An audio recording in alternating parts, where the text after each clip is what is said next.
Jesus, price God, ஹல்லேலூயா. கர்த்தருடைய பரிசுத்த நாமம் இந்த நல்ல மாலை நேரத்திலும் நம் நடுவில் மகிமை அடைவதாக. மறுபடியும் ஒரு விசை உங்களுக்கு முன்பாக என்னை நிற்க செய்திருக்கும் ராஜாவுக்கு உள்ளத்தின் ஆழத்திலிருந்து நன்றி சொல்லி நான் கர்த்தரை மகிமைப்படுத்துகிறேன். என்னை அன்போடு கூட அழைத்த இந்த ஸ்தல திருச்சபையின் அன்பு பாஸ்டரையா அருமை தகப்பனாருக்கு, தாயாருக்கு இயேசுவின் நாமத்தில் என்னுடைய நன்றிகளையும் ஸ்தோத்திரங்களையும் வாழ்த்துக்களையும் நான் தெரிவித்துக் கொள்கிறேன். வந்திருக்கிற போதக பிதாக்கள் ஒவ்வொருவருக்கும், தேவ ஜனமாம் உங்கள் அனைவருக்கும் இயேசுவின் நாமத்தில் என்னுடைய வாழ்த்துக்களை தெரிவித்துக் கொள்கிறேன். கர்த்தர் நல்லவர். கர்த்தரை தேடுகிறவர்களுக்கு ஒரு நன்மையும் குறைவுபடாது. தேவன் நம்மை ஒரு பெரிய திட்டத்திற்கென்று, தீர்மானத்திற்கென்று அழைத்திருக்கிறார். கர்த்தரை சார்ந்திருக்கிற மனிதன் எந்த நிலையிலும் இந்த உலகத்தில் தோற்று போவதோ, வெட்கமடைவதோ, கைவிடப்படுவதோ இல்லை. நேற்றுக்கு ஆண்டவர் நம்ம கூட பேசினார். நான் உனக்கு சொன்னதை செய்யும் அளவும் உன்னை கைவிடுவதில்லை. ஆமென். ஆமாம். நக்கனையிலேருந்து அருமையான தகப்பன் வந்திருக்காரு. கர்த்தருக்கு ஸ்தோத்திரம். ஆமாம். நான் உனக்கு சொல்லுகிற தேவன் எதை நம்முடைய வாழ்க்கையில் நமக்காக பிளான் பண்ணி வச்சிருக்கிறாரோ அதை நமக்கு சொல்லுகிறவர். என்ன சொல்லிட்டாரோ அதை செய்து முடிக்கிறவர். அது முடிகிற வரைக்கும் அவர் நம்மளை கைவிட மாட்டார். அப்போ ஏதோ ஒன்று நம்மளை கொண்டு செய்யத்தான் நம்மளை அழைச்சிருக்கிறாரு. இதை புரிந்து கொண்டால் நம்முடைய கிறிஸ்தவ வாழ்க்கை ரொம்ப ஆசீர்வாதமானதாக இருக்கும். நாம் இந்த இம்மைக்குரிய காரியத்துக்காக மட்டும் தோத்துறோம். ஒருவேளை எனக்கு லேட்டாக மைக் கொடுக்கறது இப்போ தான் புரியுது. தோத்துறோம். ஆமாம். ஒரு 8 மணிக்கு கொடுத்தா நீங்கள் பாடுபட மாட்டீங்க, அப்படியே பிரசங்கம் பண்ணிடலாங்கிற மாதிரி தான் நேற்று எனக்கு 8 கொடுத்துருப்பாங்க போல். நான் இன்றைக்கி 7:30 கேட்டேன், அனுபவிங்க அப்படின்னு என் கையில் மைக் கொடுத்துட்டார் போல் தெரியுது. தூரத்துலேருந்து வர்றவங்க கொஞ்சம் முன்ன பின்ன இருக்க தான் செய்யும், பரவாயில்ல. வர்றவங்க அப்படியே முன்னால் வந்துடுங்க. வந்து இடங்கள் இருக்குது. சோத்திரம். ஒரு ஆள் மடியில் ஒரு ஆள் உட்காருதீங்க. பாவம், ரொம்ப வெயிட்டாக இருப்பிய. சோத்திரம். அவங்களுக்கு தனியாக ஜோம் பண்ணுற மாதிரி ஆகிடும். இங்கெல்லாம் இந்த இந்த இந்த பக்கம் முன்னால் வரலாம் சகோதரிகள். இந்த இங்கே இடம் இருக்குது. சோத்திரம். கர்த்தர் நல்லவர்.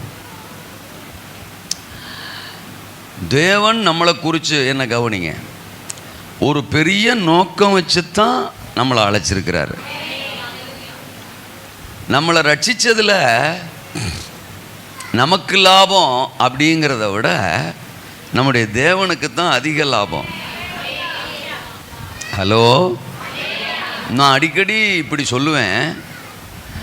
நம்மளை ஆசீர்வதிக்கிறதுல அவருக்கு ஒரு சுயநலம் இருக்குது. அவருக்கு ஒரு சுயநலம்.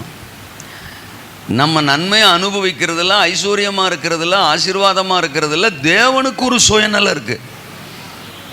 என்ன சுயநலம்? நம்ம ஆசீர்வாதமாக இருக்கிறத மற்றவன் பார்த்தா தான் இவங்க கும்பிடுற சாமி கோலகார சாமி இல்லை, நல்ல சாமி, இவங்களை நல்லா வச்சுருக்காரு.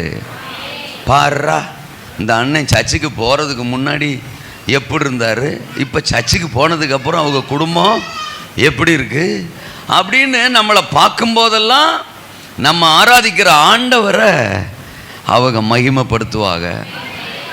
அவங்க ஆலயத்துக்கு வருவாங்க. அவங்க இயேசு பிள்ளையாக மாறுவாங்க. அப்போ நம் நிமித்தம் அநேகர் மனம் திரும்பணும், ரட்சிக்கப்படணும்னு தான் நம்மளை கர்த்தர் ஆசீர்வதிக்கிறார். இப்போ தான் பிரசங்கத்தை ஆரம்பிச்சிருக்கேன். அதுக்குள்ளே கொட்டாய் விட்டால் இப்படி போக போக விடலாம். அல்லையா சொல்லுங்கள். என்ன கவனிங்க, உங்கள் கவனத்தை திருப்புறதுக்கு தான் இப்போ நான் பேசிக்கிட்டு இருக்கேன். கவனமெல்லாம் கரெக்டான தான் நான் வார்த்தைக்குள்ளே போவேன். அல்லையா சொல்லுங்கள். நான் வார்த்தைக்குள்ளே போன நேரத்துலேருந்து தான் நீங்கள் டைமை கவுண்ட் பண்ணணும். சோத்திரம். இதெல்லாம் நீங்கள் டைம் கவுண்ட் பண்ணவே முடியாது.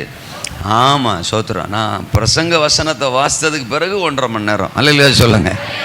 அப்போ நான் வசனம் வாசிக்கிறது உங்கள் கையில் தான் இருக்குது. டக்குன்னு என்னை வசனம் வாசிக்க விட்டீங்கன்னா நான் வாசித்து அதுலேருந்து 1.5 மணி நேரம். நீங்கள் கவனம் குறைவாகவே இருந்தீங்கன்னா நான் உங்கள் கவனத்தை திருப்புறதுக்கு ஒரு 1/2 மணி நேரம் எடுத்துக்கிறேன்னு வச்சுக்கோங்க. அது கணக்கில் வராது. அல்லேலூயாவா? சோத்திரம். தேவன் நல்லவர். இதுக்கு பிறகு வரவங்களை வெளிலே உட்கார சொல்லிடுங்க. கர்த்தருக்கு சோத்திரம். இடம் நிறைஞ்சு வச்சு போல. ஆண்கள் சைடில் கொஞ்சம் இருக்குது. சரி பார்ப்போம். பெண்கள் சைடில் சகோதரிகள் இன்னும் கொஞ்சம் கூட அப்படி முன்னால் வரலாமோ? வர வர அவங்க பின்னாடி உட்காட்டு நெருக்கி உட்காராம கொஞ்சம் அப்படி முன்னாடி வாங்க வாங்க. நம்ம விசுவாசத்தோடு இடம் போட்டு வச்சா ஆள் வரும். ஆண்டவர் கொண்டு வருவார். முன்னால் பாரு, அப்படியே நவுற மாதிரி நடிக்கிறது. தோத்திரம். இப்படி வாங்க முன்னால். ஹல்லேலூயா. கர்த்தருக்கு ஸ்தோத்திரம். தேவன் நல்லவர், நம்மோடு கூட பேசுகிறவர். திருப்பிக் கொள்ளலாம். இன்றைய தினத்தின் கர்த்தருடைய வார்த்தைக்காக பிரைஸ், க்ளோரி, ஹல்லேலூயா, ஸ்தோத்திரம். 2 ராஜாக்களின் புத்தகம். 2 ராஜாக்களின் புத்தகம். ஆமாம், நான் பாருங்கள் உங்களுக்கு தெரிஞ்ச பகுதியிலிருந்து தான் பேசுவேன். ஆமாம், உங்களுக்கு தெரியாமல் குழப்பவே மாட்டேன் நான். ஓ இதுதானா அப்படின்னு நீங்கள் நினைக்கிற மாதிரியே பேசுவேன். தோத்திரம்.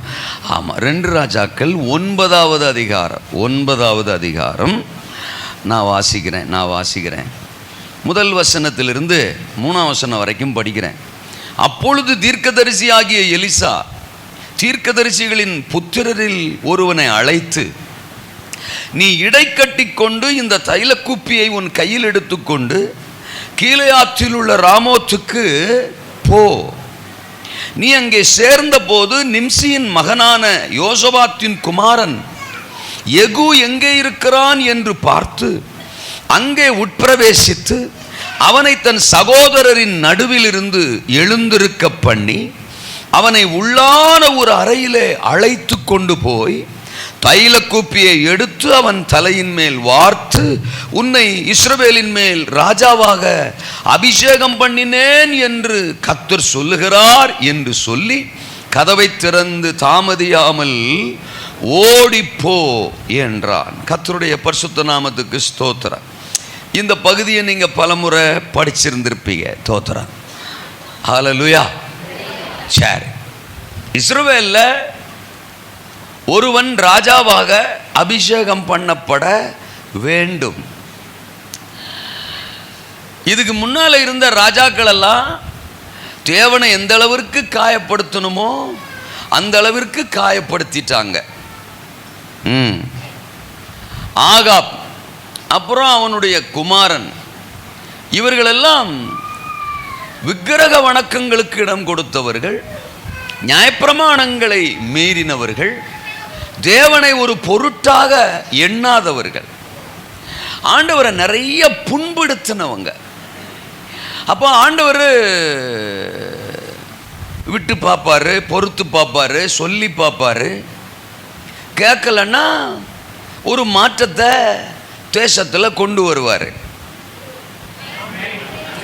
ஆமேனா? அவருக்கு அவர் காரியம் தேசத்தில் என்ன செய்யணும்? நடக்கணும். அப்போது இதுக்கு பிறகு இவங்களை சீட்டில் வைக்கக்கூடாது அப்படின்னு நினச்சி நீங்கள் நான் சொல்கிறத உடனே தமிழ்நாட்டோட இந்தியாவோடலாம் ஒப்பிட்டு பார்த்துறாதீங்க. அல்லையா சொல்லுங்கள்.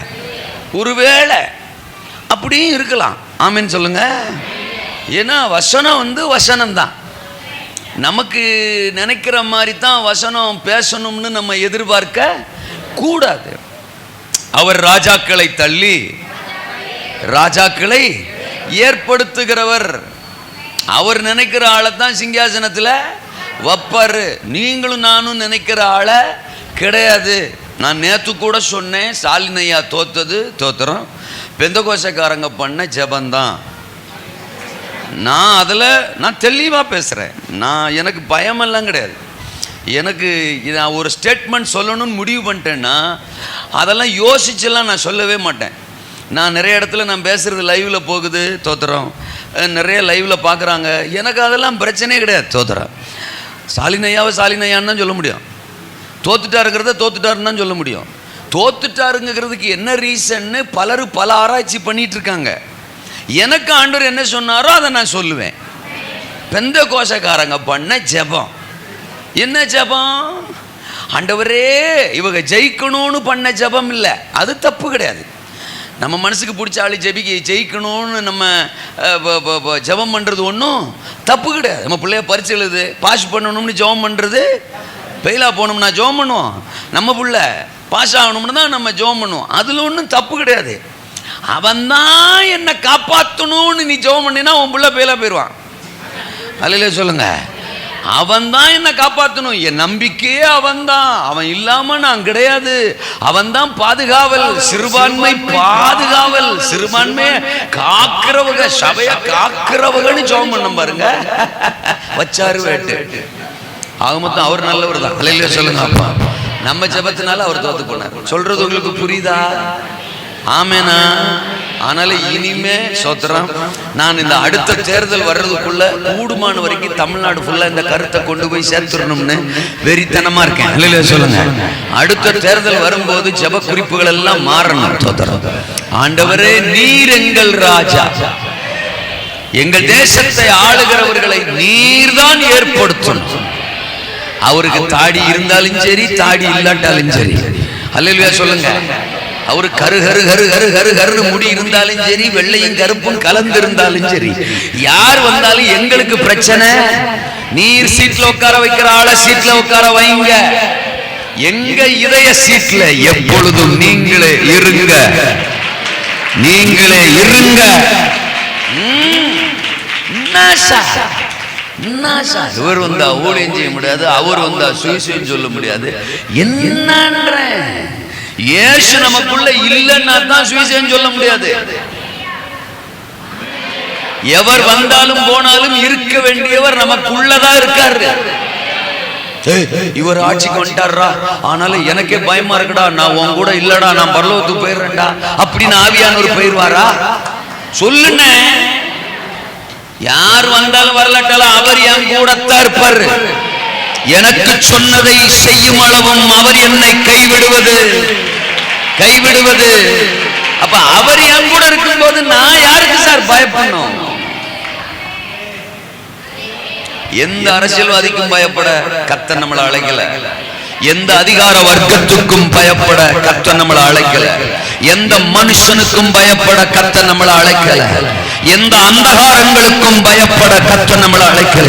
நம்ம பயப்பட வேண்டிய ஒரே ஒரு நபர், ராஜாக்களுக்கெல்லாம் ராஜா இயேசு மகா ராஜா. தில்லா ஆராதிக்கணும், தில்லா வாழணும். ஒரு முறை சாவ போறோம், ஒரு முறை சாவ போறோம். அந்த ஒரு முறையும் ராஜாவுக்காக சாவோம், அவர் நாமத்துக்காக சாவோம். ஆமாவா? சும்மா அவர் ராஜாக்களை தள்ளி ராஜாக்களை இப்ப ஆகாப்பு வேணான்னு முடிவு பண்ணிட்டாரு. யெகூவை ராஜாவாக்கணும்னு பிளான் பண்ணிட்டாரு. இப்படி ஒருத்தர் ராஜாவா வருவான்னு சொல்லி எலியா நாட்கள்லயே ஆண்டவர் தீர்க்க தரிசனமா சொல்லிட்டாரு. ஏன்னா இந்த ஆகாபு குடும்பம் அட்டகாசம் பண்ணிக்கிட்டு இருந்துச்சு. இந்த யெசபேலுடைய நாட்கள்ல தேசம் பயங்கரமா சீர்கட்டு போயிருந்துச்சு. நாபோத் என்கிற ஒரு மனுஷனை அநியாயமா கொன்னா இந்த யெசபேல். கர்த்தருடைய தீர்க்கதரிசிகள் எல்லாம் கொன்று குவித்தவள் இந்த யெசபேல். வேசித்தனங்களினாலே தேசத்தை நிரப்பி இருந்தவள் இந்த யெசபேல். அதனால ஆண்டவர் இந்த குடும்பத்துக்கு ஒரு முற்றுப்புள்ளி வைக்கணும் அப்படின்னு நினைச்சார். எலியா நாட்கள்லயே அது நடந்துடணும் அப்படின்னு ஆண்டவர் விரும்பினாரு. ஆனா பாவம் எலியா சோர்ந்து போயிட்டாரு. எலியா யெசபேலுக்கு பயந்துட்டாரு. 1 ராஜாக்கள் 19 அதிகாரத்துல அவ வார்த்தைக்கு பயந்துட்டாரு. சூரச்செடி கீழே போய் சுருண்டு உட்கார்ந்துட்டாரு. தூதனை அனுப்பி என்கரேஜ் பண்ணி பார்த்தாலும் அவர் என்கரேஜ் ஆகிற மாதிரி தெரியல. அரைச்ச மாவையை திரும்ப திரும்ப என்ன செய்யறாரு, அரைக்கிறாரு. ஒரு குகைக்குள்ள போய் ஒளிஞ்சுக்கிட்டாரு. இப்ப என்ன கண்டுபிடிங்க பாப்போம் அப்படிங்கிற மாதிரி. ஏசுனா யெகோவா தேவன் என்ன சூரச்செடிக்குள்ள இருந்தா தான் கண்டுபிடிப்பாரு, குகைக்குள்ள இருந்தா வாய்ப்பு இல்லைன்னு நினைச்சான். ஆனா குகை வாசலுக்கும் வந்து நின்னாரு. அல்லேலூயா சொல்லுங்க. ஆனா அவன் திரும்ப திரும்ப பலவீனமானதையே பேசினதுனால இனி இவன் தேற மாட்டான்னு சொல்லி அதே அதிகாரத்துல 15ஆம் வசனம் 16ஆம் வசனத்துல சொன்னாரு, நீ போய் நிம்சியின் குமாரன் யெகூவை இஸ்ரவேலின் மேல் ராஜாவாக அபிஷேகம் பண்ணு. அல்லேலூயா சொல்லுங்க. சீரியாவின் மேல் ஆசகேல ராஜாவா அபிஷேகம் பண்ணு. உன் ஸ்தானத்துல எலிசாவை தீர்க்கதரிசியா அபிஷேகம் பண்ணு. நீ நிறைவேற்ற வேண்டும் என்று நான் நினைச்சத நீ நிறைவேற்ற மாட்ட போல தெரியுது. அதனால நான் யெகூவை கொண்டு அந்த திட்டங்களை நிறைவேற்றி முடிக்க போறேன் அப்படின்னு ஏற்கனவே ஆண்டவர் பிளான் பண்ணிட்டார். அல்லேலூயா சொல்லுங்க. இப்ப தேவன் குறித்த நேரம் வந்தது. யெகூ ராஜாவா அபிஷேகம் பண்ற நேரம் வருது. அவனை தேவன் கரத்தில் எடுத்து பயன்படுத்த போற நேரம் வருது. யெசபேல் குடும்பத்துக்கு தேவன் முற்றுப்புள்ளி வைக்க போகிற நேரம் வருது. தேசத்தில் ஒரு மாற்றம் வரப்போகிற நேரம் வருது. பாகால்களுக்கு முற்றுப்புள்ளி வைக்கிற நேரம் வருது. கர்த்தர் குறித்த வேளை வருது. இந்த 2 ராஜாக்கள் 9ஆம் அதிகாரத்துல அப்ப ஆண்டவர் என்ன பண்றார் பாருங்க. இங்க நடக்கிற சம்பவம், எலிசா அவன் பெரிய தீர்க்கதரிசி. இப்ப எலியா கிடையாது, எலிசா. அவன் என்ன பண்றான்? ஸ்தோத்திரம் அல்லேலூயா. அவன் கிட்ட இருக்கிற அசிஸ்டன்ட்ல ஒருத்தன், தீர்க்கதரிசிகளின் புத்திரரில் ஒருவன். அவங்கள நிறைய தீர்க்கதரிசியின் புத்திரர்கள் இருந்தாங்க. அதுல ஒருத்தனை கூப்பிடுறான், வா தோத்திரம் உட்காரு. அல்லேலூயா சொல்லுங்க. வந்தாரு, உட்கார்ந்தாரு. அல்லேலூயா சொல்லுங்க. பாருங்க, அவர் கரெக்டா அந்த டயத்துக்கு வந்தாரு. அவர் மாதிரியே தான் இருக்காரு. ஆமென் சொல்லுங்க. அப்போ தீர்க்கதரிசிகளின் புத்திரரில் ஒருவனை கூப்பிட்டு தைல குப்பி அவன் கையில கொடுத்து, நீ நேரா போ. சேனாதிபதிகள்லாம் உட்கார்ந்துருப்பாங்க. அதுல நடுவுல யெகூ உட்கார்ந்துருப்பான். அவனை துண்டா தூக்கிட்டு போய் அழைச்சிட்டு போய் அவன் மேல இந்த தைலத்தை ஊத்தி, நீ இன்றைய தினம் உன்னை ஆண்டவர் இஸ்ரவேலின் மேல் ராஜாவாக அபிஷேகம் பண்ணுகிறார் அப்படின்னு சொல்லி அபிஷேகம் பண்ணிட்டு ஓடியாந்துரு அப்படின்னு சொல்றார். அல்லேலூயாவா. இவன் போறான், அவனை சந்திக்கிறான், தனியா கூப்பிட்டு போறான். தன் தகப்பன், தன் தலைவன் எலிசா தனக்கு என்ன சொன்னாரோ அதை நிறைவேற்றி முடிக்கிறான். அவன் அபிஷேகம் பண்றான். கர்த்தருடைய திட்டம் ஆரம்பமாகிறது. யெகூ எழும்புறான், யெகூ புறப்படுறான், ரதத்து மேல ஏறுறான். ஆபரேஷன் ஸ்டார்ட் ஆகுது. தோத்திரம். எல்லா எதிரிகளையும், யெசபேலின் குடும்பத்தாரையும், ஆகாவின் குடும்பத்தாரையும் கருவறுக்கிறான். தேசத்தில் அசுத்தங்கள் மாறுது, அருவருப்புகள் மாறுது. ஓ, தேவனுக்கு பயப்படுகிற பயம் தேசத்தில் உண்டாகுது. பாகால் வணக்கங்களுக்கு முற்றுப்புள்ளி வைக்கப்படுது. தேசத்தில் ஒரு பெரிய எழுப்புதல் அன்றைக்கு மலருகிறது. ஆமென். நான் பேசுறானே தெரியலையே, உன் பாட்டுக்கு போயினே இருக்கான் அப்படின்னு நீங்க யோசிக்கிறீங்க. அல்லேலூயா சொல்லுங்க. ஒரு கதை சுருக்கம். அல்லேலூயா சொல்லுங்க. இதுதான் எங்களுக்கு தெரியுமே அப்படின்னு நீங்க இருந்தீங்கன்னா சந்தோஷம். இப்ப நான் சொன்னது எதுவுமே தெரியாம நீங்க இருந்தீங்கன்னா சங்கடம். அல்லேலூயா சொல்லுங்க. கர்த்தருக்கு ஸ்தோத்திரம். இப்ப ஆண்டவர் என்ன சொல்ல விரும்புறார்? தேசத்துல தேவனுடைய நேரம் வந்தது. மாற்றத்திற்கான நேரம் வந்தது. ஏன்னா இது கடைசி காலம். அப்பா சீக்கிரம் வர போறாரு. ஒரு அதிரடி எழுப்புதல் உருவாக போகுது. நீங்க என்ன துண்டு துண்டா வெட்டி போட்டாலும் ஆமா, ரத்தத்திலிருந்து ஒரு சத்தம் வரும்னா அது தேசத்தில் எழுப்புதல் நிச்சயம் நிச்சயம் நிச்சயம் என்கிற சத்தம் தான். ஆமெனா? மாற்றம் தேசத்துல வருது. விக்கிரகங்கள் கட்டோடு ஒளிய போகிறது. பாகால் வணக்கங்களுக்கு ஒரு முற்றுப்புள்ளி வரப்போகிறது. எதிர் வல்லமைகள் அழிக்கப்பட போகிறது. மந்திரவாத சக்திகள் தேசத்தில் அகற்றப்பட போகுது. ராஜாக்கள் மனம் திரும்ப போறாங்க. ஏசாயா 60ஆம் அதிகாரம் நிறைவேற போகுது. ஜனங்கள் சோத்திரம் சபையை நோக்கி ஆயிரக்கணக்கில் லட்சக்கணக்கில் மனம் திரும்பி ஓடி வர போறாங்க. ஒரு கற்பனை கெட்டாத எழுப்புதல். இப்போ இந்த பெரிய தேவ திட்டத்துல என்னுடைய பங்கு என்ன அப்படின்னு நீங்க ஒவ்வொருத்தரும் யோசிக்கலாம். நான் தான் நேத்திருந்து திரும்ப திரும்ப சொல்லிட்டு இருக்கிறேன், நீங்க யாராய் இருந்தாலும் உங்களை குறிச்சு தேவனுக்கு ஒரு பெரிய திட்டம் இருக்கு. அவருக்கு ஆண் என்றும் இல்லை, யூதன் என்றும் இல்லை, படித்தவன் என்றும் இல்லை. அடடா கிளப்புறையில அல்ல சொல்லுங்க. திறமை உள்ளவன் என்றும் இல்லை, மூளை உள்ளவன் என்றும் இல்லை, மூளை இல்லாதவன் என்றும் இல்லை. ஆமா, அல்லேலூயா. பாருங்க, ஒரு ஆத்மாவை கிளப்பிடுச்சு பாருங்க சோதரன். ஆமா ஆமா, அல்லேலூயா சொல்லுங்க. போவோம் சோதரன். இந்த ஆள் என்ன பேசுறான்னு புரியல, கையை வைக்கிறாமேன்னு சொல்லுங்க.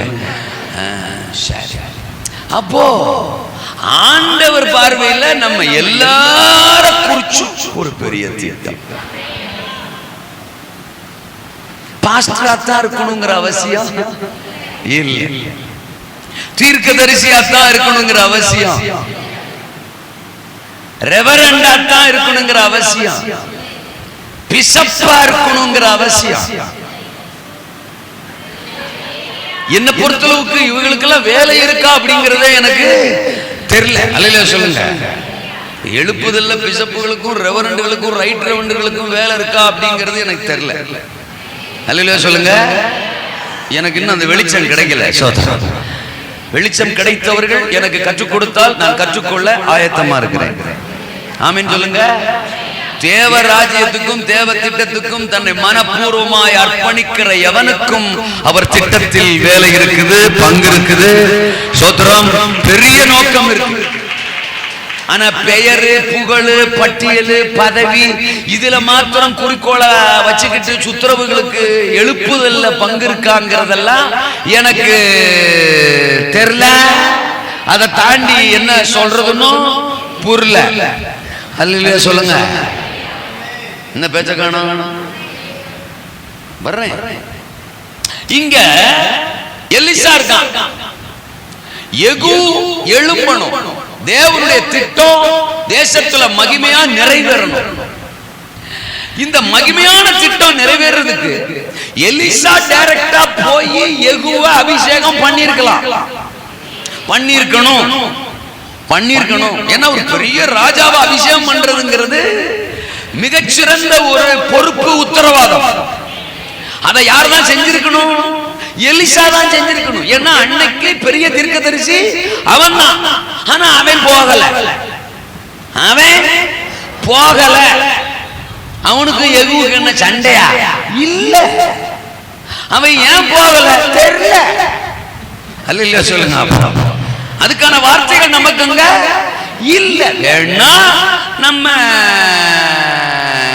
புரிஞ்சுக்கலாம், இப்படியா இருக்கலாம், அப்படியா இருக்கலாம் அப்படின்னு புரிஞ்சுக்கலாம். ஒருவேளை அவருக்கு வகுத்துக்கு சரியில்லாம இருந்திருக்கலாம், உடம்புக்கு சரியில்லாம இருந்திருக்கலாம். போற இடத்துல கோழிக்கறியை கொடுத்து சோத்திரம் அவரை பயங்கரமா சாப்பாடை போட்டு ஆளு இப்ப பக்கெட்டும் கைமா என்ன செஞ்சிருக்கலாம், இருந்திருக்கலாம். ஏதோ ஒரு சரீரத்துக்கு ஒரு பலவீனமா கூட சொல்லுங்க இருந்திருக்கலாம். இல்ல, அவர் ஒரு பெரிய தீர்க்கதரிசி, பல அலுவல்கள்ல மற்ற பல ஊழியங்கள்ல அவர் என்ன செஞ்சிருக்கலாம், இருந்திருக்கலாம். அவர் ரொம்ப பிஸியான ஊழியக்காரர், ரொம்ப பிஸியான ஊழியக்காரர். தோத்திரம் அவருக்கு அந்த 2 ராஜாக்கள் 2ஆம் அதிகாரத்துல சால்வ கைக்கு வருது. எலியா மேல இருந்த சால்வ அவர் கைக்கு வருது. சால்வை எடுத்துக்கிட்டு ஊழியத்துக்கு கிளம்புறாப்புல 3ஆம் அதிகாரத்துல ஊழியம் அற்புதம், 4ஆம் அதிகாரத்துல ஊழியம் அற்புதம், 5ஆம் அதிகாரத்துல நாகமான் குஷ்டம் ஊழியம் அற்புதம், 6ஆம் அதிகாரத்துல சோத்ரா தோத்தான்ல இருக்கிறான், அவனை பிடிக்கிறதுக்கு ஆட்கள் வர்றாங்க. சோத்ரா 6 வெளி எதிரி ராணுவமே வருது, அவங்கள பிடிச்சு யார்ட்ட கூட்டு போறான், சமாரியாவில் இருந்த ராஜாட்ட கூட்டு போறான். ஊழியம் அற்புதம். அடுத்து ரொம்ப நான் ஸ்டாப்பா பிஸியா ஊழியம் செய்றாரு. யாரு சொல்லுங்க? அபிஷேகம் உள்ளவன் பிஸியா தான் இருப்பான். ஆமென் சொன்னவங்களுக்கு நன்றி. யோ இடுப்பு வலிய பத்தி ஏதாவது பேசியா? நான் பேச மாட்டேன், நேரத்தையே சொல்லிட்டேன்ல. அல்லையா சொல்லுங்க. அப்பா என்கிட்ட அப்படி பிரசங்கத்தை எதிர்பார்க்காதீங்க. சோத்திரம் அப்படி என்ன வேணாம்னா இவர்கிட்ட சொல்லி இனிமே இந்த பக்கம் கூப்பிடாதீங்க. அல்லையா சொல்லுங்க. அப்பா ஆமேனா? அபிஷேகம் உள்ளவன் பிஸியா தான் இருப்பான். அவனை கர்த்தர் உட்கார வைக்க மாட்டாரு. அவன் உட்கார்ந்து இருந்தா அவர் சமூகத்தில் உட்கார்ந்து இருப்பான், அவ்வளவுதான். மற்றபடி அவனை கிளப்பிக்கிட்டே இருப்பார். அவன் பறந்துகிட்டே இருப்பான், அவன் பயன்பட்டுக்கிட்டே இருப்பான். அவன் மூலம் தேவ நாமம் மகிமை அடைஞ்சுக்கிட்டே இருக்கும். ஏன்னா கர்த்தராகிய தேவனுடைய ஆவியானவர் என் மேல் இருக்கிறார். சிறுமைப்பட்டவர்களுக்கு சுவிசேஷத்தை பிரசங்கிக்க அவர் என்னை அபிஷேகம். அல்லேலூயா. சுவிசேஷத்தை பிரசங்கி கர்த்தருடைய வார்த்தையை சொல்ல அவன் அபிஷேகம் பண்ணி இருக்கிறதுனால அவனை பயன்படுத்திக்கிட்டே தான் இருப்பாரு. ஒருவேளை எலிசா ரொம்ப பிஸியா இருந்திருக்கலாம். இதையெல்லாம் தாண்டி இன்னொரு கருத்து. அப்படின்னா என்ன கருத்து? அதாவது எல்லாமே நான் தான் செய்யணும் அப்படிங்கிற எண்ணம் இல்லாதவனாக இருந்திருக்கலாம். அல்லேலூயா சொல்லுங்க. பேரு புகழெல்லாம் எனக்கே வரணும், எல்லாம் நானே செய்யணும் அப்படிங்கிற ஒரு சிந்தை இல்லாதவனாய் என்னிடத்தில் உருவாகுகிற என்னுடைய உடன் ஊழியக்காரன் தோத்திரம் அவன் சாதாரணமானவனா இருந்தாலும் அவனுக்கு ஒரு உத்தரவாதத்தை கொடுக்கலாம், அவனுக்கு ஒரு பொறுப்பை கொடுக்கலாம், அவனுக்கு ஒரு வாய்ப்பை கொடுக்கலாம் என்கிற ஒரு பெருந்தன்மை கொண்ட தேவ மனிதனாக அவன் இருந்திருக்கலாம். அல்லேலூயா. மைக்க நான் யாருக்குமே தரமாட்டேன், நானே முழுங்கி செத்து போயிருவேன், அப்படியே மைக்கோட அடக்கம் பண்ணி இருக்க அப்படிங்கிற எண்ணம் இல்லாதவனாக எலிசா இருந்திருக்கலாம். அல்லேலூயா சொல்லுங்க. அப்போ நான் 2-3 விஷயம் சொல்லிட்டேன். ஆமெனா? இதுல ஏதோ ஒண்ணா இருந்திருக்கலாம், அவ்வளவுதான். எதை நீங்க எடுத்துக்கிட்டாலும் சரி. இப்ப நீ பேசிட்டு இருக்கும்போது எனக்கு 4ஆவதா ஒரு தாட்டு வருதியா அப்படின்னு உங்க மண்டைக்குள்ள ஏதாவது ஒரு தாட்டு வந்தா இருக்கலாம். என்ன ஆளோட அல்லேலூயா சொல்லுங்க. அதான் கூட என்ன செய்யலாம், இருக்கலாம். ஆனா இங்க என்ன சொல்ல வர்றேன், யெகோவா அபிஷேகம் பண்ண அங்க எலிசா அனுப்புனாங்கிறத விட ஒரு பெயர் சொல்லப்படாத ஊழியனை பயன்படுத்தணும் என்பது பரலோக தேவனின் திட்டமாக இருந்தது. பரலோக தேவனின் திட்டம். ஆனால நான் இன்னைக்கு யெகோவா பத்தி பேச போறது இல்ல, எலிசா பத்தி பேச போறது இல்ல. அந்த பெயர் சொல்லப்படாத ஒருவனை பற்றி நான் பிரசங்கிக்க போறேன். அல்லேலூயா சொல்லுங்க. அவன் பேர் எங்க சொல்லப்படல, பெயர் சொல்லப்படாத ஒருவனும் பெரிய தேவனின் திட்டமும். அதுதான் இன்னைக்கு என் பிரசங்கமே. அல்லேலூயா சொல்லுங்க. பெயர் சொல்லப்படாத ஒருவனும் பெரிய தேவனின் திட்டமும். சபையில நான் சாதாரணமான ஆளே இருந்துட்டு போ, சபையில இருக்கிற சந்தோஷப்படு. அது என்ன சாதாரணமான ஆளு அசாதாரணமான ஆளு? நீ சபையில இருக்கிற சந்தோஷப்படு.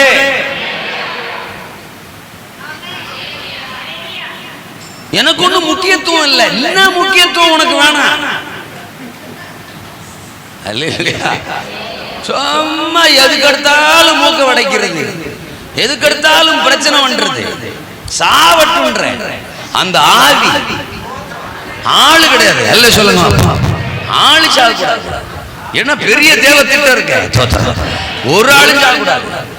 எல்லா ஆளை குறிச்சும் தேவனுக்கு திட்டம் இருக்கு.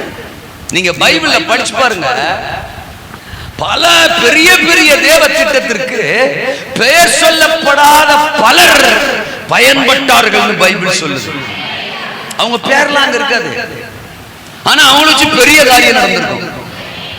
உதாரணத்துக்கு 1-2. இப்ப 37 அதிகாரம் ஆதியாமத்துல யாக்கோபு யோசேப்ப அண்ணன்மாரை பாக்குறதுக்கு அனுப்புறான். இப்பவே உங்களுக்கு புரிஞ்சிருக்கணும் தான் சொல்ல போறாரு அப்படின்னு. அந்த அளவுக்கு நீங்க பைபிள்ல நாலேஜா இருந்தா சீக்கிரம் எழுப்புதல் வரும். அல்லேலூயா சொல்லுங்க. அவங்க அப்பா யோசேப்ப அனுப்புறாரு. 13-14 வசனங்கள்ல அதை படிக்கிறோம். இவன் போறான், சீகேமுக்கு போறான். சீகேமுக்கு தான் அனுப்பி வைக்கிறாரு. ஆனா சீகேம்ல போய் பார்த்தா அண்ணன்மார் அங்க இல்ல. 14 வசனம் 15 வசனம் படிச்சா நம்ம ஆளு பக்கன்னு முழிச்சுக்கிட்டு பரிதாபமா நிக்கிறான். ஐயோ, அண்ணன்மாரை பார்க்க வந்தமே, ஆளை காணுமே அப்படின்னு நிக்கும் போது அண்ணன் ஒருத்தாங்க வர்றான். இவன் வழி தப்பி திரிகிறது அவன் பார்த்து அவங்கிட்ட கேக்குறான், என்ன தம்பி டவுசரு ஒரு மாதிரி சுத்திக்கு நிக்கிறிய, என்ன விஷயம்? ஒரு மாதிரி பக்கன்னு பாக்குற, என்ன விஷயம்? அண்ணன்மாரை பார்க்க வந்தாங்க, ஆளை காணுமே. என்ன செய்யறதுன்னே தெரியலங்க, வழியும் தெரியலங்க, எங்க போறதுன்னு தெரியலங்க, எங்க அப்பாட்ட போய் என்ன பதில் சொல்றதுன்னு தெரியலங்க அப்படின்னு அவன் முழிச்சுட்டு இருக்கும் போது, அப்படியா அண்ணன்மார் எத்தனை பேர்? இந்த மாதிரி ஆளுக சைஸ் இந்த மாதிரி, ஆமா உருண்டையா, ஆமா அந்த மாதிரி இந்த மாதிரி இப்படி எல்லாம் சொன்ன உடனே, ஆமா கொஞ்ச நேரத்துக்கு முன்னாடி நான் பார்த்தேன், அவங்க பேசிக்கிட்டு இருக்கிறத கேட்டேன், தோத்தானுக்கு போவோம் வாருங்கள் என்று அவர்கள் சொல்ல கேட்டேன். இந்த மாதிரி போய் சோத்தாங்கை பக்கம் திரும்பி அப்படியே கொஞ்சம் தூரம் போய் பீச்சாங்கை பக்கம் திரும்பி தோத்தரம் ஒரு பள்ள வரும், அதுல பார்த்து நடந்து சோத்திரம் அப்படி கூடி மேல ஏறி சோத்திரம் போனேன்னா தோத்தான் என்ன செய்யும் வரும் அப்படின்னு அவனுக்கு தோத்தானுக்கு போற பாதைய ஐடியாவை ஆலோசனைய வழி நடத்துதல கொடுத்து தோத்தானுக்கு அவனை அனுப்பி வச்சவன் பேர் சொல்லப்படாத ஒருவன். இதுல என்ன ஸ்பெஷல் அப்படின்னு நீங்க கேட்கலாம். கோமளி என்ன ஸ்பெஷலா? இவன் பாட்டுக்க அந்த சீகேமோட அண்ணன்மாரி இல்லைன்னு சொல்லிட்டு ரிட்டர்ன் வந்திருந்தான்னு வச்சுக்க, இவன் எகிப்துக்கு போயிருந்திருக்க முடியாது, எகிப்துல பார்வோனுக்கு அடுத்த சிங்காசனத்துல உட்கார்ந்து இருக்க முடியாது, பரலோக தேவனுடைய பெரிய திட்டத்தை அவன் நிறைவேற்றி இருந்திருக்க முடியாது. நான் சொல்றது உங்களுக்கு புரியுதா? பஞ்ச காலத்துல இஸ்ரவேல் என்னும் தேவன் தெரிந்து கொண்ட அந்த கோத்திரம், அந்த ஜனம், அந்த குடும்பம் பாதுகாக்கப்பட வேண்டும். அவர்களை பாதுகாக்க வேண்டிய ஊழியமே யோசேப்புக்குத்தான். அந்த யோசேப்பு எகிப்துக்கு போயே ஆக வேண்டும், எகிப்திலே அவன் சிங்காசனத்தில் அமர்ந்தே ஆக வேண்டும். இது தேவ திட்டம். இவன் படுக்க சீகேமுக்கு தானே அப்பா போச்சு சொன்னாரு. சீகேமுக்கு வந்தோம், அண்ணன்மார காணோம், நல்லதா போச்சுரா, வீட்டுல போய் இதையே நம்ம சொல்லிடுவோம்டா, தேடணும் டாடி, அப்ப ஆளை காணும் டாடி அப்படின்னு சொல்லிட்டு நம்ம வீட்டுல உட்காந்து சோத்த திம்பும்டா அப்படின்னு சோத்திரம். அவன் எஸ்கேப் ஆயிருந்திருக்கலாம் இல்லையா? அப்ப தேவ திட்டம் அங்க மாறி இருக்கும்ல, சாத்தானுடைய ஆலோசனை நடந்திருக்கும்ல. அதனால அங்க தேவ திட்டம் நிறைவேறுவதற்கு தேவன் அந்த இடத்துல ஒரு மனுஷனை அனுப்புறாரு. அவன் பெயர் அங்கே குறிப்பிடப்படவில்லை. அவன் எகிப்துக்கு போனதுக்கும் அவன் தான் காரணம், அவன் சீட்ல உட்கார்ந்ததற்கும் அவனும் ஒரு காரணம். தேவ திட்டம் அங்க மகிமையா நிறைவேறினதுக்கு அந்த பெயர் சொல்லப்படாதவன் ஒரு காரணம். புரியுதா ஏதாவது? அல்லேலூயாவா?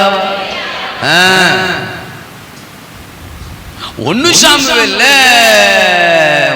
30வது அதிகாரத்துல தாவீது சிக்லாக்ல இருக்கிற சமயத்துல ஒரு பிரச்சனை வந்துச்சு. தாவீதோட 600 பேர் இருந்தாங்க, குடும்பங்கள்லாம் இருந்துச்சு. இந்த 600 பேரை அழைச்சிக்கிட்டு தாவீது யுத்தத்துக்கு போன நேரத்துல அமலேக்கியர் என்கிற ஒரு கூட்டம் வந்து தாவீதின் மனைவி பிள்ளைங்க, 600 பேருடைய மனைவி பிள்ளைங்க, இவைகளை எல்லாத்தையும் சிறைப்பிடிச்சிட்டு போயிடுறாங்க. திரும்பி வந்து பார்த்தா இங்க ஒருத்தரும் இல்லை, எல்லாரும் ஒரே அழுக. 600 பேர் அழுகிறான், தாவீதும் அழுகிறான். திடீர்னு பார்த்தா 600 பேரும் தாவீதுக்கு விரோதமா எழும்பிடுறான். இவன் கூட சேர்ந்தனால தான்டா நம்ம குடும்பம் எல்லாம் இப்படி ஆகி போச்சுன்னு பெரிய கலவரம் வருது. தாவீது தேவனாகிய கர்த்தருக்குள்ள தன்னை திடப்படுத்துறான். என்ன செய்யறதுன்னு அறியாம மண்டையை பிச்சுக்கிட்டு இருக்கிறப்போ கர்த்தர் பேசுறார், நீ புறப்பட்டு போ, சகலத்தையும் திருப்பிக் கொள். இப்போ தான் கூட இருக்கிற ஆட்களை கூட்டிட்டு போறான். அதுல 200 பேர் இடையிலே நின்றுறாங்க. அவன் பொண்டாட்டியும் தான் காணாம போயிருக்கா, அவன் பிள்ளைகளும் தான் காணாம போயிருக்கு. அவங்களுக்காகத்தான் எல்லாரும் போறான். அதுல 200 பேருக்கு இன்ட்ரெஸ்டே இல்ல. எதுல இன்ட்ரெஸ்ட் இல்லைன்னு தெரியல. என் பொண்டாட்டி போனது போகட்டும் தோத்துறோம், அவ எக்கெடுக்கிட்டு போனாலும் இப்படி ரொம்ப நாளா காத்திருந்தேன் தோத்துறோம். ஐயோ பிள்ளைக பொண்டாட்டி தொலைஞ்சு போட்டு இன்னொரு குடும்பத்தை செட்டப் பண்ணிக்கலாம், அதுக்கு ஒரு ரூட் கிடைச்சிருக்கு, நீங்க வேற அவசரப்படாதீங்க, நாங்க வரமாட்டோங்கன்ட்டு ஒரு ஓரத்துல உட்காந்துட்டாங்க. அல்லேலூயாவா. இவன் மட்டும் ஒரு துணிசாவே தான் பேசுவான். அல்லேலூயா சொல்லுங்க. என்ன பண்றது தோத்திரம், மேனுஃபேக்சரிங் டிஃபெக்ட். அல்லேலூயா சொல்லுங்க. சரி, அவன் 200 பேர் போனா பரவாயில்ல, கூட வர்றதுக்கு 400 பேர் இருந்தானேன்னு அந்த 400 பேரை அழைச்சுக்கிட்டு தாவீது என்ன செய்றான், போற வழியில ஒருத்தனை சந்திக்கிறாங்க. அவன் ஒரு எகிப்தியன் பைபிள் சொல்லுது. அவன் பார்த்தா இப்போவோ பிறகுவோ சாக பழைக்க கிடக்கான். யாரா நீ அப்படின்னு கேட்டா, நான் ஒரு அமலேக்கியனுடைய வேலைக்காரன். எதுக்கு இங்க கிடக்க? நான் அவரு கூட சேர்ந்து எல்லா இடத்துக்கும் போவேன், யுத்தத்துக்கெல்லாம் போவேன், இப்ப கூட போனேன், சிக்கலாக்குக்கெல்லாம் போனோம், அங்க நிறைய பேரை சிறை பிடிச்சிட்டு வந்தோம் அப்படின்றான். ஆஹா, ஆளு சிக்கிறான்டா, நம்ம ஏரியாவுக்கு வந்திருக்கிறான், இவன் அந்த குரூப்ல இருந்திருக்கிறான் அப்படிங்கிற மேட்ரு இப்ப தாவீதுக்கு தெரியுது. அப்புறம் என்னத்துக்கு இப்ப அவன் விட்டு போயிட்டான்? நான் இப்ப உடம்பு செல்லாம போயிட்டேன், இதுக்கு பிறகு இவனை வச்சு நம்ம பராமரிக்கிறது சிரமம், இவன் யூஸ்லெஸ் அப்படின்னு என் தலைவன் போட்டு போயிட்டான் அப்படின்றான். சரி, அந்த குறிப்பு இருக்கிற இடத்தை எனக்கு காட்டுவியா, அட்ரஸ் எனக்கு காட்டுவியா, நாங்க எங்க மனைவி பிள்ளைகளை நாங்க திருப்பி கொள்ளணும்னு கேட்டப்போ கர்த்தருக்கு ஸ்தோத்திரம், அந்த எகிப்தியன் சொல்றான், ஆண்டவனே என்ன காப்பாத்துனீங்க, சந்தோஷம், அந்த அமலேக்கியன் கையில என்ன ஒப்பு கொடுக்க மாட்டேன்னு சொன்னீங்கன்னா உங்க கூட நான் வர்றேன், உங்களை நான் அழைச்சிட்டு போறேன்னு சொல்லி தாவீதையும் அவன் சேனையையும் ஒட்டுமொத்தமா அழைச்சிட்டு போய் அந்த அமலேக்கியர்களுக்கு முன்னால நிறுத்தி அங்க யுத்தம் நடந்து அமலேக்கியர்களை வீழ்த்தி இழந்து போன எல்லாத்தையும் தாவீது திருப்பிக் கொள்வதற்கு காரணமாய் பயன்படுத்தப்பட்ட ஒருவன், பெயர் சொல்லப்படாத ஒருவன். ஏதாவது புரியுதா? அவன் பேர் அங்க ரெக்கார்டுல இல்ல, அவன் ஒரு எகிப்தியன், அவ்வளவு. நாம ஒரு இந்தியன்ங்கிற மாதிரி அவன் ஒரு எகிப்தியன், அவ்வளவுதான். வேற அவன் பேரு, பேக்ரவுண்டு, அப்பா அம்மா, அவன் டேலண்ட் அதெல்லாம் அங்க இல்ல. ஹலோ, ஆதியாகமம் 37 ஒருத்தன், அவன் பேரும் இல்ல. 1 சாமுவேல் 30 ஒருத்தன், அவன் பேரும் இல்ல. இப்படி நீங்க யோசிச்சீங்கன்னா இப்போ உங்க மண்டையில நீங்க நல்ல பயில் படிக்கிற ஆளா இருந்தா ஒரு 5-6 இன்சிடென்ட் உங்க மைண்ட்ல வந்திருக்கணும், வரணும். அல்லேலூயா சொல்லுங்க. சரிதான், அங்க ஒண்ணு, இங்க ஒண்ணு, இங்க ஒண்ணு, அங்க ஒண்ணு. நாகமானுக்கு இஸ்ரவேல்ல ஒரு தீர்க்கதரிசி இருக்கிறாரு, போனா பொழைச்சுக்கிருவாருன்னு சொல்லி அனுப்புனது யாரு? பேர் சொல்லப்படாத ஒரு சிறுபெண். சூப்பர், வருது உனக்கு ஆப்பர். அல்லேலூயா சொல்லுங்க. ஆமேனா? அதே நாகமான் போய் எலிசாவுக்கு முன்னால நின்னப்போ, நீ போய் யோர்தான்ல 7 தரம் முழுகி எந்திரிச்சு போன்னு சொல்றான். இவனுமோ அதுல டென்ஷன் ஆயிட்டான். அவன் வருவான், என் கைய கால தடவுவான், டச் பவரும்பான், தோத்துருவான், ஏதாவது தைலத்தை பூசுவான், எண்ணெயை பூசுவான் எதிர்பார்த்தா அவன் வீட்டுக்குள்ள இருந்தே குளிச்சுட்டு போடான்றான். நான் என்ன குளிக்காத ஆளா? எங்க ஊர்ல நதி இல்லையா? இவங்க ஊர் நதி தான் பெரிய நதியா, வேணாம்னு கோவிச்சுக்கிட்டு போறான். அப்போ ஒருத்தன், யோ தோத்துறோம், அவர் என்னையா பெருசா சொன்னாரு, தண்ணியில தானே முழுக சொன்னாரு, நான் வேணா கரையில நின்று எண்ணிக்கிறேன், முங்கி முக்கி மட்டும் எந்திரிமியா, ஒருவேளை சுகமாயிருச்சுன்னா பெரிய காரியம் செய்ய சொன்னா கூட செஞ்சிருப்பீர்ல, இது ஒரு சாதாரண விஷயம் தானே அப்படின்னு அவனை என்கரேஜ் பண்ணி எனர்ஜி ஆக்கி அந்த ஆத்துக்குள்ள இறங்க வச்சானே, அவனும் பெயர் சொல்லப்படாத ஒருவன். நாகமானுக்கு அற்புத சுகம் கிடைத்தது தானே, சொல்லுங்க, இன்னொரு முறை கூட சொல்லுங்க, காசா பணம். ஆமேனா? பெயர் சொல்லப்படாத ஒருவன். இயேசுநாதர் பிரசங்கம் பண்ணி கிட்டத்தட்ட 3 நாள் தோத்துறான். முடிச்சதுக்கு அப்புறம் தான் அவரே ஃபீல் பண்றாரு, ஆத்தாடிகளுக்கெல்லாம் பசிக்குமடா. அல்லேலூயா. பாஸ்டர் அமிர்தராஜ் இல்ல அவர். அல்லேலூயா சொல்லுங்க. எங்க அப்பா அமிர்தராஜ். அல்லேலூயா சொல்லுங்க. ஆமா, பாஸ்டர் அமிர்தராஜுக்கு முன்னக்கூட்டியே பிளான் வந்து தோத்துறோம். இட்லி, பரோட்டா, அல்லேலூயா சொல்லுங்க, சால்னா, இன்னைக்கு என்னன்னு தெரியல. அல்லேலூயா சொல்லுங்க. பிரசங்கம் பண்றதுக்கு முன்னாடியே இட்லியும் புரோட்டாவும் ரெடி. ஆனா ஏசுனாருக்கு அந்த ஐடியா இல்லை. அல்ல சொல்லுங்க. அதான் சொன்னேன், அவர் அமிர்தராஜ் இல்லை. அல்ல சொல்லுங்க. அவர் அப்பா அமிர்தராஜ் இல்லை. அவர் அதை பத்தி யோசிக்காமே பேசிட்டு இருந்திருக்காரு. பேசி முடிச்சதுக்கு அப்புறம் தான் யோசிக்கிறாரு, ஆத்தாடி இவங்களுக்கு சோத்த போடணும் மேடம். ஐயோ, அப்பவே பாஸ் அமிர்தராஜ் பக்கத்துல இருந்தா ஏற்கனவே இட்லி ரெடி பண்ணி இருந்திருப்பாரு. ஆனா அன்னைக்கு அமிர்தராஜ் ஐயா அங்க இல்ல. அல்ல சொல்லுங்க. எங்க அப்பா வாழ்க. ஆமேனா? சரி. அப்புறம் ஏசுனார் என்ன பண்றாரு, ஏதாவது ரெடி பண்ணுங்கன்னு சீசர்கள்ட்ட சொல்ல, சீசர்கள் பாக்கெட்ல பார்த்தா நாங்க வச்சிருக்கிற பணத்தை வச்சு ஒண்ணும் பண்ண முடியாதுங்க. உள்ள பூந்து வாரான்னு சொல்ல, ஆமா சிக்கினான் ஒரு சிறுவன். அவங்கிட்ட 5 அப்பமும் 2 மீனும் கிடைச்சிச்சா.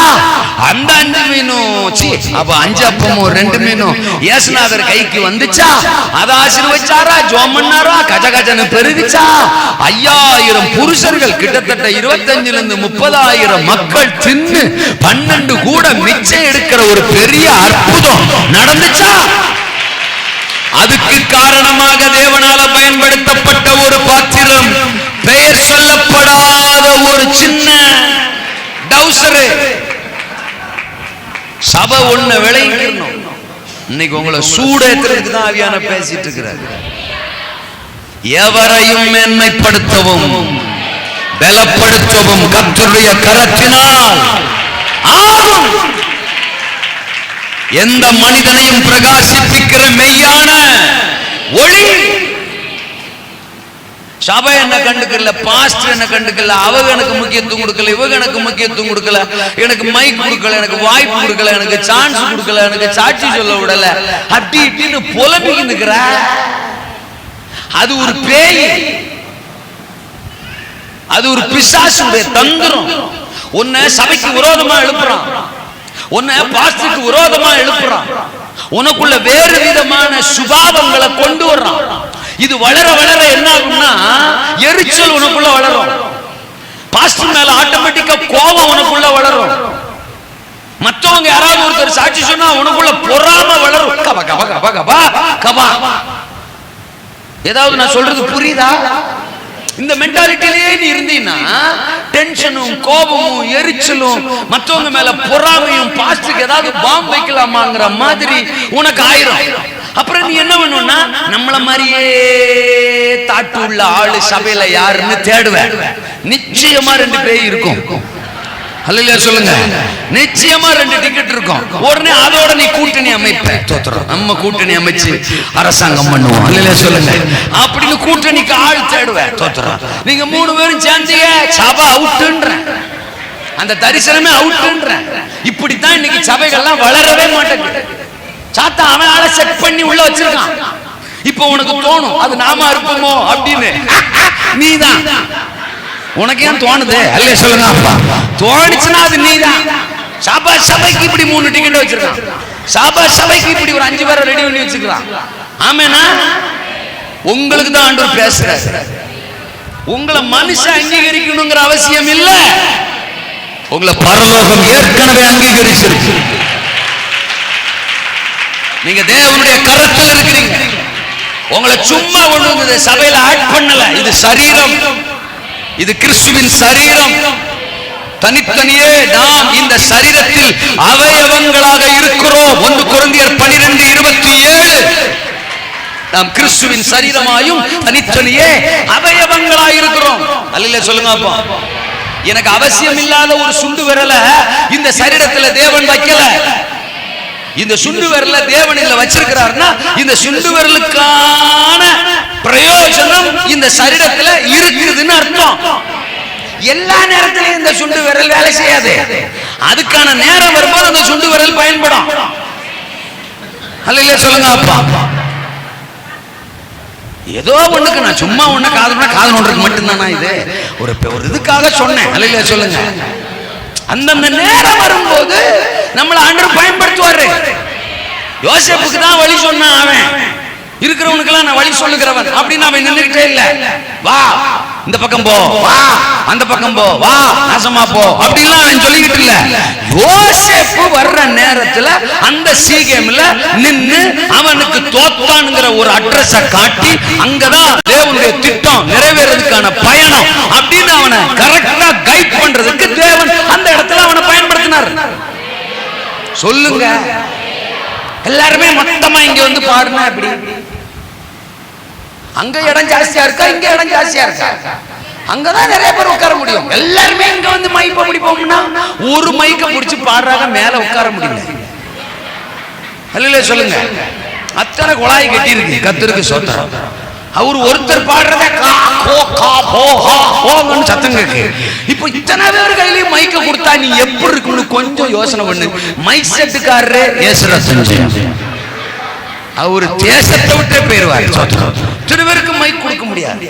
இந்த பலவீனம் உங்களுக்கு மட்டும் இல்ல, இந்த பலவீனம் ஊழியர்களுக்கு இருக்கிறது என்பதையே நான் மனப்பூர்வமாக சொல்லிக் கொள்ள விரும்புகிறேன். எனக்கு மைக் கொடுக்கலையே, எனக்கு வாய்ப்பு கொடுக்கலையே, எனக்கு ஒரு ஜெபம் கொடுக்கலையே, நான் போயிருந்தேன் எனக்கு ஒரு ஜெபம் கொடுக்கலையே அப்படின்னு கோச்சுக்கிறாங்க. ஏசு ரத்தம் செய்யும். ஜெபம் வீட்டுல பண்ணு, ஜெபம் ரூம்ல பண்ணு. இங்க வந்து நீங்க தான் ஜெபம் பண்ணணும்னு தேவ திட்டம் இருந்தா அவங்க கொடுக்கிறவங்க கொடுப்பாங்க. கொடுத்தா அந்த நேரத்துல வாங்கி ஜெபம் மட்டும் பண்ணுங்க. அல்லேலூயா சொல்லுங்க. ஜெபம் பண்ணுங்கன்னு சொல்லும் போது உங்களை யார் பாட்டு பாட சொல்றா? நான் சொல்றது புரியுதுங்களா உங்களுக்கு? நிறைய நாமளா என்னென்னமோ செஞ்சு கந்தலும் கொதக்கலும் ஆக்கிறோம் ஊழியத்தை. பரிசுத்த ஆவியானவர் என்னடா பண்றாங்க அவங்க அப்படின்னு நான் ரிசைன் பண்றேன்டா, நான் ஏரியா விட்டு கிளம்புறேன்டான்னு போயிடுறாரு. இருக்கிறீங்களா? நீங்க யாரா வேணாலும் இருங்க, நீங்க ஒவ்வொருத்தரும் தேவனுக்கு அவசியமானவர், நீங்க முக்கியமானவர். நான் உங்களை ரெஸ்பெக்ட் பண்றேன். பரிசுத்த ஆவியானவரே உங்களை ஹானர் பண்றேன். நீங்கள் ஜீவனுள்ள தேவனுடைய ஆலயம், நீங்கள் தேவனுடைய பிள்ளைகள், நீங்கள் அழைக்கப்பட்டவர்கள், நீங்கள் ராஜரீக ஆசாரிய கூட்டம், நீங்கள் பரிசுத்த ஜாதி, நீங்கள் அவருக்கு சொந்த ஜனம். ஆமென். உங்களுக்குள் இருக்கிற ரட்சிப்பு விலையேறப்பட்டது, உங்களுக்குள் இருக்கிற இயேசு விலையேறப்பட்டவர், உங்க மேல இருக்கிற அபிஷேகம் விலையேறப்பட்டது, உங்களுக்கு கொடுக்கப்பட்டிருக்கிற கிருபை வரங்கள் விலையேறப்பட்டது, உங்கள் முழங்கால் விலையேறப்பட்டது, உங்களுக்கு இருக்கிற வசன அறிவு விலையேறப்பட்டது. நீங்கள் விலையேறப்பட்டவர்கள், விலையேறப்பட்டவர்கள், விலையேறப்பட்டவர்கள், விலையேறப்பட்டவர்கள், விலையேறப்பட்டவர்கள். அதுல எந்த மாற்று கருத்துக்கும் இடம் இல்லை. சபையில யாரும் யாருக்கும் குறைந்தவர்கள் இல்லை, யாரும் யாருக்கும் கீழானவர்கள் இல்லை, யாரும் யாருக்கும் அடிமைகள் இல்லை. You are the person of so respectable, so respectable. ஆமென் சொல்லுங்க. சின்ன பிள்ளையா இருக்கட்டும், வயசுல முதிர்ந்தவங்களா இருக்கட்டும், யாராவது இருக்கட்டும், நீங்க இயேசுவுக்காக அந்த சர்ச்சுக்குள்ள வர்றீங்க. உங்களுக்குள்ள இயேசு இருக்கிறார். உனக்கு அறிவு இருக்கு, அறிவு இல்ல, படிப்பு இருக்கு, படிப்பு இல்ல, பணம் இருக்கு, பணம் இல்ல, அதெல்லாம் பிரச்சனை இல்லை. உனக்குள்ள இயேசு இருக்கிறார். உனக்குள்ள இயேசு. You are so respected. ஆமென். அதனால அவர் சொல்றார், என் சமூகத்தில் ஆண் என்றும் இல்லை, யூதன் என்றும் இல்லை சொல்லிட்டார். அப்புறம் என்ன? அப்புறம் என்ன? நீங்க அவருக்காக பயன்படத்தான் அழைக்கப்பட்டிருக்கிறது. நீங்க பரிதாபமா போஸ்ட் கொடுக்கிறதுக்கோ, பயப்படுறதுக்கோ, பலவீனப்படுறதுக்கோ, சாத்தான கண்டு சூழ்நிலையை கண்டு அதைரியப்படுறதுக்கோ, பின்வாங்கிறதுக்கோ உங்களை தேவன் அழைக்கவே இல்லை. அதான் நேத்து வசனம், நான் உனக்கு சொன்னதை செய்யும் அளவும் உன்னை கைவிடுவது. 4 விஷயம் சொன்னார். பகைக்கிறவர்கள் வருவார்கள், பயப்படுகிற சூழ்நிலை வரும், பாவம் உன்னை பலவீனப்படுத்த முயற்சிக்கும், பஞ்சம் உன்னை தாக்க வரும், ஆனாலும் நான் உனக்கு சொன்னதை செய்யும் அளவும் உன்னை கைவிடுவது. பஞ்சம் பயமும் உன்னை பாதிக்க விடமாட்டேன். பயம் உன்னை மேற்கொள்ள விடமாட்டேன். பகைக்கிறவர்கள் உன்னை வீழ்த்த விடமாட்டேன். பாவம் உன்னை பலவீனப்படுத்த விடமாட்டேன். Because you are my asset. நீ என்னுடைய சொத்து, நீ என்னுடைய சுதந்திரம். உன்னை என் ரத்தத்தை விலைக்கிரயம் கொடுத்து எனக்காக வாங்கியிருக்கிறேன். எவன் கையிலையும் உன்னை ஒப்பு கொடுக்கிறதுக்கு இல்ல, பயத்துல உன்னை ஒப்பு கொடுக்கிறது இல்ல, பாவத்துல உன்னை ஒப்பு கொடுக்கிறதுக்கு இல்ல, பஞ்சத்துல உன்னை தள்ளுறதுக்கு இல்ல, எவன் கையில உன்னை பிடிச்சு கொடுக்கிறதுக்கு இல்ல. நீ அவமானப்படுறதுக்கோ, தோல்வி அடைகிறதுக்கோ, வெட்கம் அடைகிறதுக்கோ, அநாத மாதிரி நிக்கிறதுக்கோ நான் உன்னை அழைக்கல.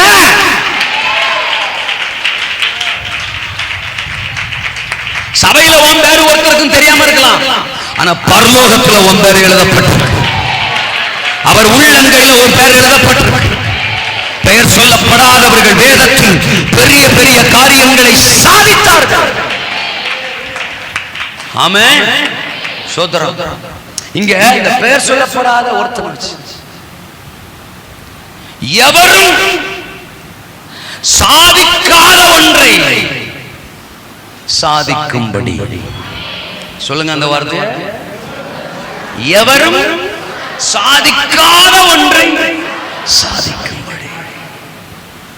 அந்த பெயர் சொல்லப்படாதவனை கர்த்தர் பயன்படுத்தினார். எவரும் சாதிக்காதத அவன் சாதிக்கணும். அவன் சாதிக்கணும். ஏற்கனவே முன்னுரைக்கப்பட்டவைகள் அவனை கொண்டு நிறைவேறணும். இதுக்கு முன்னால அவர் முன்னுரைச்சவைகள் என்ன கொண்டு இந்த உலகத்துல நிறைவேறுவதற்கு தான் என்ன கர்த்தர் சபையில் வச்சிருக்கார். இப்போ நான் சொன்ன அந்த 2 பாயிண்டையுமே யோசிங்களேன். யெகூவா அபிஷேகம் பண்றதுக்கு அங்க எலிசா இருக்கான். எலிசா தான் அபிஷேகம் பண்ணி இருந்திருக்கணும். ஆமென்.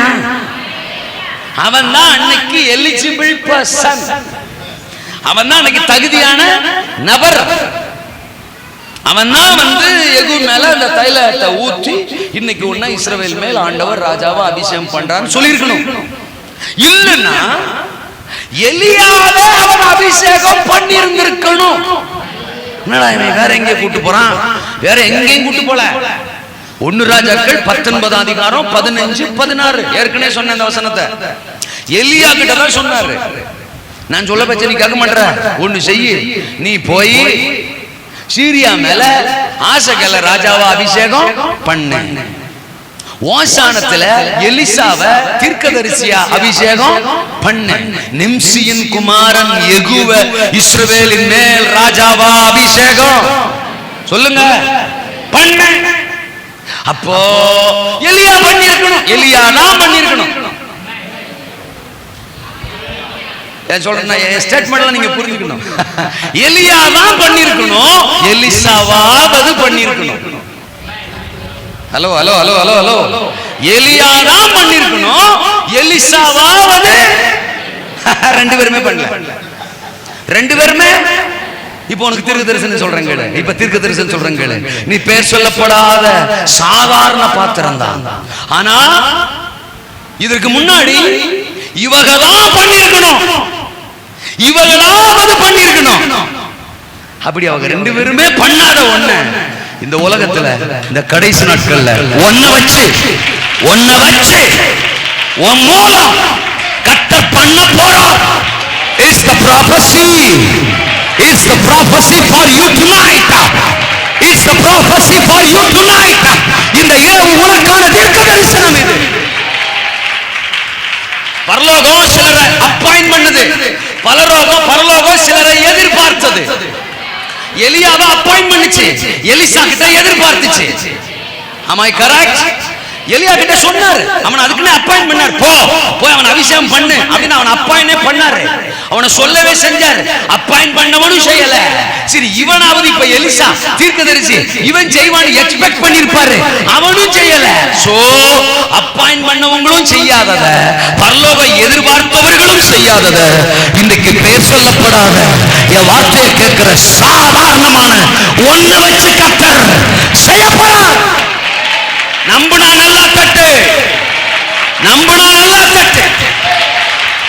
ஷேகமா ராகத ரகல பரானாமா. ஆமென். ஸ்தோத்திரம்.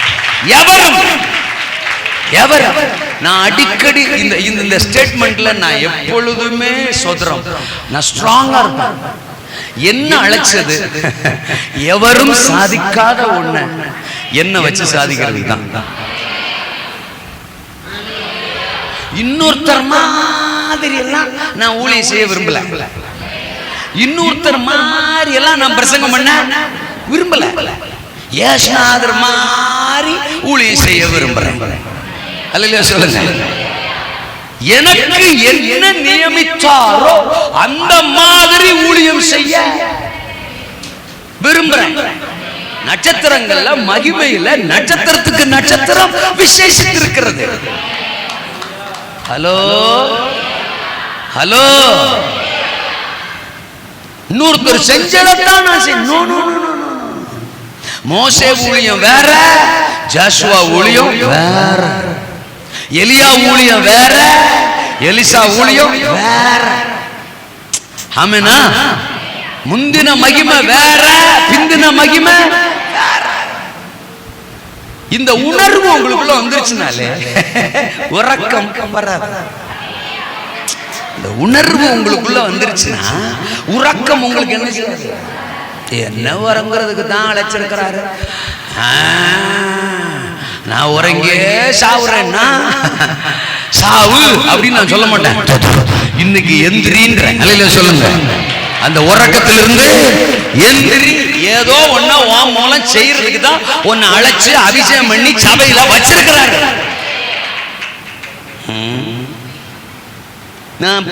நம்ம பழகி போன ஒரு உதாரணம் தான், பழகி போன ஒரு உதாரணம் தான். பல முறை நான் சொன்ன உதாரணம் தான், திரும்பவும் சொல்றேன். கேஸ் போட்டா போட்டுக்க. அல்லேலூயா சொல்லுங்க. என்ன ஜாமீன்ல எடுக்க ஆள் இருக்கு. ஆமெனா? நான் சொல்றேன், ஈசாக்கு வரணும் அப்படின்னு அவர் பிளானா இருந்தா 1008 பொம்பளை ஆளு அன்னைக்கு இருந்தா. 1008 பொம்பளை ஆளு அன்னைக்கு இருந்தா. எவ்வளோ ஒருத்திய செலக்ட் பண்ணி ஈஸியா ஈசாக்க டவுன்லோட் பண்ணிருக்கலாம். அல்லேலூயா சொல்லுங்க. டெலிவரி பண்ணிருக்கலாம். ஆமென் சொல்லுங்க. ஒரு 25 வயசு பொம்பளையாள, ஒரு 30 வயசு பொம்பளையாள, ஒரு யங் கப்புல கல்யாணம் பண்ணி 2 நாள் தான் ஆகுது. அவங்க 2 பேரையும் செலக்ட் பண்ணி உங்க மூலமா ஈசாக்கு வருவானாக அப்படின்னா வந்திருக்க போறான். சொல்லுக்கா, ரொம்ப டீப்பா யோசிக்காத. அல்லேலூயா சொல்லுங்க. அப்படி சொல்லியிருந்தா வந்திருக்க போறான். இல்ல ஈசாக்கு அம்மா வேறு சாராளுன்னா இருக்கணும் அப்படின்னா வேற ஏதோ ஒரு சாராளை செலக்ட் பண்ணி அவன் மூலமா டெலிவரி. ஊர்ல ஒத்த கலாவா இருக்கு. எத்தனை கலா, எத்தனை சகுந்தலா, எத்தனை வசந்தா, சபையில எத்தனை ரூத்து. ஆமாவா? ஏதோ ஒரு சாராளை செலக்ட் பண்ணி அவுட்புட் ஈஸியா முடிச்சிருக்கலாம் மேட்ரு. இவ்வளவு எஃபோர்ட் எடுக்கணும், இவ்வளவு அதை வந்து ஒரு ஒரு ஒரு ஒரு ஒரு இதா மாற்றணுங்கிற அவசியம் இல்ல. ஏதாவது புரியுதா? சரி, இதே சாராளா இருக்கட்டும், இதே சாராளா இருக்கட்டும், 2 பேரும் கல்யாணம் பண்ணாங்கல்ல. யாரு? அது எப்படி எங்களுக்கு தெரியும்ன்றியா? நாங்க என்ன பக்கத்துல இருந்தா பார்த்தோம். ஆபிரகாமும் கல்யாணம் பண்ணியிருந்தாங்கல்ல. அப்ப கல்யாணம் பண்ண அப்பவே ஆண்டவர் அவர்களை செலக்ட் பண்ணி, இந்த யோசேப்பு மரியாளையும் செலக்ட் பண்ண மாதிரி அவங்க 2 பேரையும் செலக்ட் பண்ணி ஈசாக்க உடனே கொண்டு வந்திருக்கலாம் இல்லையா? சொல்லு. சரி, அதையும் விடு. 75 65 அப்பதான் செலக்ட் பண்றாரு. இவருக்கு 75, அம்மாவுக்கு 65 செலக்ட் பண்ணி வந்தேன் தந்தேன். அல்லேலூயா சொல்லுங்க. உனக்கு ஒரு தரிசனம் தந்தேன், பெரிய ஜாதியா ஆக்குவேன், ஒரு ஈசாக்கு மூலம் வரப்போறான் சொன்னார்ல. சொன்ன அன்னைக்கே ஆசீர்வதிச்சு 10 மாசத்துல பிள்ளைய கையில கொடுத்துட்டு போய்க்கினே இருக்கலாம்ல சார். ஒன்ன மாதிரிலாம் எங்களுக்கு மூளை வேலை செய்யறது. அதனாலதான் நீ ஒரு சைஸா இருக்க. அல்லேலூயா சொல்லுங்க. மனுஷன் இப்படி இல்லாம யோசிப்பான். அல்லேலூயா சொல்லுங்க. அதனாலதான் நான் இங்க இருக்கேன். ஆமெனா? அப்ப 1008 ரீசன் இருக்கு சார். அவர் உடனடியா ஈசாக்க கொண்டு வரதுக்கு அவருக்கு 1008 வழிகள் இருக்கு சார். ஆனா அதெல்லாம் விட்டு கிழவிக்கு துரத்துறாருங்க, விட்டாம துரத்துறாரு. கிழவி நீதான், கிழவி நீதான், கிழவி நீதான், சரால் நீதான், நீதான், ஓ மூலம்தான். ஆமேனா? உன் மூலம்தான் உன்னை செய்யணும். எவரும் செய்ய முடியாத ஒன்றை, செய்ய இயலாத ஒன்றை, செய்ய தவிர்த்த ஒன்றை, அல்லேலூயா சொல்லுங்க. செய்ய இயலாத ஒன்றை, செய்யாமல் தவிர்த்த ஒன்றை உன் மூலம்தான் இந்த பூமியில நிறைவேற்றுவேன். நீ பெயர் சொல்லப்படாத ஆளா இருந்தாலும் பரவாயில்ல. ஆமெனா?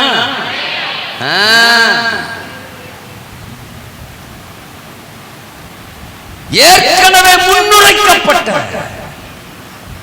இப்படி ஒண்ணு நடக்கும்னு 1 ராஜாக்கள் 21ஆம் அதிகாரத்துல இந்த நாபோத்தோட தோத்திரம் திராட்சை தோட்டத்தை எசபேல் தந்திரமா எடுத்துப்பாள். நாபோத்தை கொன்று அந்த அதிகாரத்துல 17ஆம் வசனத்திலிருந்து படிச்சீங்கன்னா, 1 ராஜாக்கள் 21:17 இருந்து படிச்சீங்கன்னா, எலியா மூலம் ஒரு தீர்க்க தரிசனத்தை ஆகாபு குடும்பத்துக்கு ஆண்டவர் சொல்லுவாரு. அல்லேலூயா. நீங்கெல்லாம் நல்ல பைபிள் படிக்கிற ஆளுகள், நான் அப்படியே பறந்துகிட்டு போயிட்டே இருக்கேன். ஆமென் சொல்லுங்க.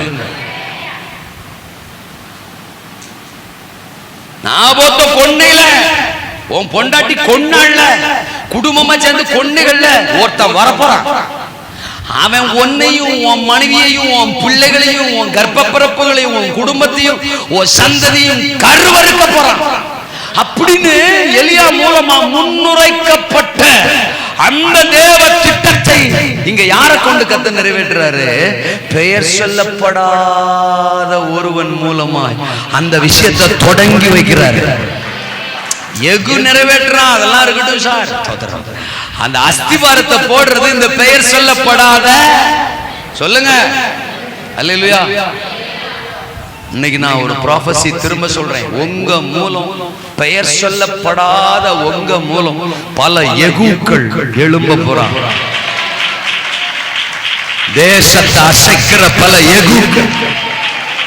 சிலர்லாம் இங்க இருக்கீங்க, குடும்பத்துல கூட எனக்கு முக்கியத்துவம் இல்லை, கணவன் கூட என்ன கண்டுக்கிறது இல்லை, யாருக்குமே நான் பிரயோஜனப்படாம இருக்கேன், நான் ஒதுக்கப்படுறேன், ஓரமா இருக்கிறேன், நான் ரட்சிக்கப்பட்டு ஒன்னும் பெருசா சாதிச்ச மாதிரி தெரியல, கூட்டத்தோட கூட்டமா இருக்கேன், நான் யாருக்கும் பிரயோஜனமா இருக்கிற மாதிரியே தெரியல, நான் பயன்படுற மாதிரியே தெரியல, யூஸ்லெஸ் மாதிரியே நான் ஃபீல் பண்றேன். யாரு என்ன ஒரு பெருசா யோசிக்கிற மாதிரி, என்ன பத்தி பேசுற மாதிரி, எனக்கு ஒரு வாய்ப்பை சந்தர்ப்பத்தை கொடுக்கிற மாதிரி எனக்கு தெரியல அப்படின்னு நீங்க ஃபீல் பண்ணலாம். இந்த குறிப்பிட்ட ஊழியக்காரன் கூட கூட்டத்துல ஒருத்தனா தான் இருந்தான், தீர்க்கதரிசிகளின் புத்திரரில் ஒருத்தனா தான் இருந்தான், பலருக்கு நடுவுல கண்டுகொள்ளப்படாத ஒருத்தனாத்தான் இருந்தான், சாதாரணமான ஒருத்தனாத்தான் இருந்தான். அவனுக்கான நாள், அவனுக்கான நேரம், குறிக்கப்பட்ட தருணம் அவனுக்கு வந்தது. இந்த இரவு உனக்கான தருணம் வருகிறது, உனக்கான வேளை வருகிறது, உனக்காக பரலோகன் தேவன் தன் கரத்தை நீட்டுகிறார். மனிதர்களின் பார்வையில் நீ இல்லாமல் இருக்கலாம், பரலோகத்தின் பார்வையில் நீ சிறந்தவன், நீ சிறந்தவள் என்பதை மறக்காதே. ஆமென் சொல்லுங்க. பெயர் சொல்லப்படாத ஒருவன். இந்த கடைசி நாட்கள்ல உரைக்கப்பட்டவைகள் நிறைய நிறைவேற வேண்டி இருக்கு. இந்த கடைசி காலத்துக்குன்னு முன்னுரைக்கப்பட்ட தீர்க்க தரிசனங்கள் ஏராளமா இருக்கு. அதுல ஏசாயா 60வது அதிகாரம் கடைசி நாட்களுக்காக முன்னுரைக்கப்பட்ட அதிகாரம். கடற்கரையின் திரளான ஜனக்கூட்டம் கர்த்தர் பக்கம் வரணும், ஜாதிகளின் பலத்த சேனை தேவனிடத்தில் திரும்பணும், வெளிச்சத்தின் இடத்திற்கு ஜாதிகளும் உதிக்கிற ஒளியின் இடத்திற்கு ராஜாக்களும் நடந்து வரணும். சின்னவன் 1000 சிறியவன் பலத்த ஜாதியும் ஆகணும். காரி நாடுகள் எல்லாம் நம்மிடத்தில் சேர்க்கப்படணும். ஏசாயா 60 எழுப்புதலின் தீர்க்க தரிசன அதிகாரம் நிறைவேறணும். அல்லேலூயா. நான் சொல்றது உங்களுக்குள்ள போகுதான் எனக்கு தெரியும், உங்களுக்கு புரியுதான் எனக்கு தெரியும். நம்முடைய தேவைகள், நம்முடைய பிரச்சனை, நம்முடைய பலவீனங்கள் இதெல்லாம் ஒரு மேட்டரே இல்லை. உன் மூலம் அவர் திட்டம் நடக்கணும்னு அவர் பிளான்ல இருந்தாருன்னா உன்னை பத்திரமா அவர் பார்த்துக்கிருவாரு, உன் குடும்பத்தை அவர் பத்திரமா பார்த்துக்கிருவாரு, உன் பிள்ளைகளை அவர் பத்திரமா, அது அவர் பொறுப்பு, அது அவருடைய உத்தரவாதம், அதை அவர் செஞ்சுதான் ஆகணும், செய்வாரு. உன் நாவில் சொல் பிரபாவதற்கு முன்பாகவே உன் தேவை என்னதென்பதை நான் அறிந்திருக்கிறேன். காட்டு புஷ்பங்களை கவனித்துப்பார், ஆகாயத்து பறவைகளை கவனித்துப்பார். அவைகளை பிழைப்பூட்டுகிற பரமபிதா, அவைகளை உடுத்துவிக்கிற பரமபிதா. உன்னை பிழைப்பூட்டுவது, உன்னை உடுத்துவிப்பது அதிக நிச்சயம் அல்லவா? நாளைய தினத்துக்காக கவலைப்படாதே. சபை இதை விட்டு வெளியில வரணும் சார். வருஷங்கள் ஆனாலும் சபை இதிலே கிடக்குது சார். எனக்கு என்ன கிடைக்கும், எனக்கு என்ன சாப்பாடு, என் பிள்ளைக்கு என்ன, என் புருஷனுக்கு என்ன, எருவு மாட்டுக்கு என்ன, என் தேவைகளுக்கு என்ன, என் காரியத்துக்கு என்ன, இப்படினே 10 வருஷம் 15 வருஷம் 20 வருஷம் 25 வருஷம் 30 வருஷம் வாழ்ந்து செத்து போகுது சார் சபை. உன்னை அதுக்கு அழைக்கல, உனக்கு இது தேவைன்னு உன்னை அழைச்ச கர்த்தர் அறிந்திருக்கிறார். உனக்கு அது சந்திக்கப்படல, உனக்கு அது நடக்கலன்னா அவர் நாமத்துக்கு தான் இழுக்கு. என் புள்ள எதிர் வீட்டுக்காரன் போய் கையேந்தி நின்னா அது எனக்கு தான் கெட்ட பேரு, அவமானம், அசிங்கம்.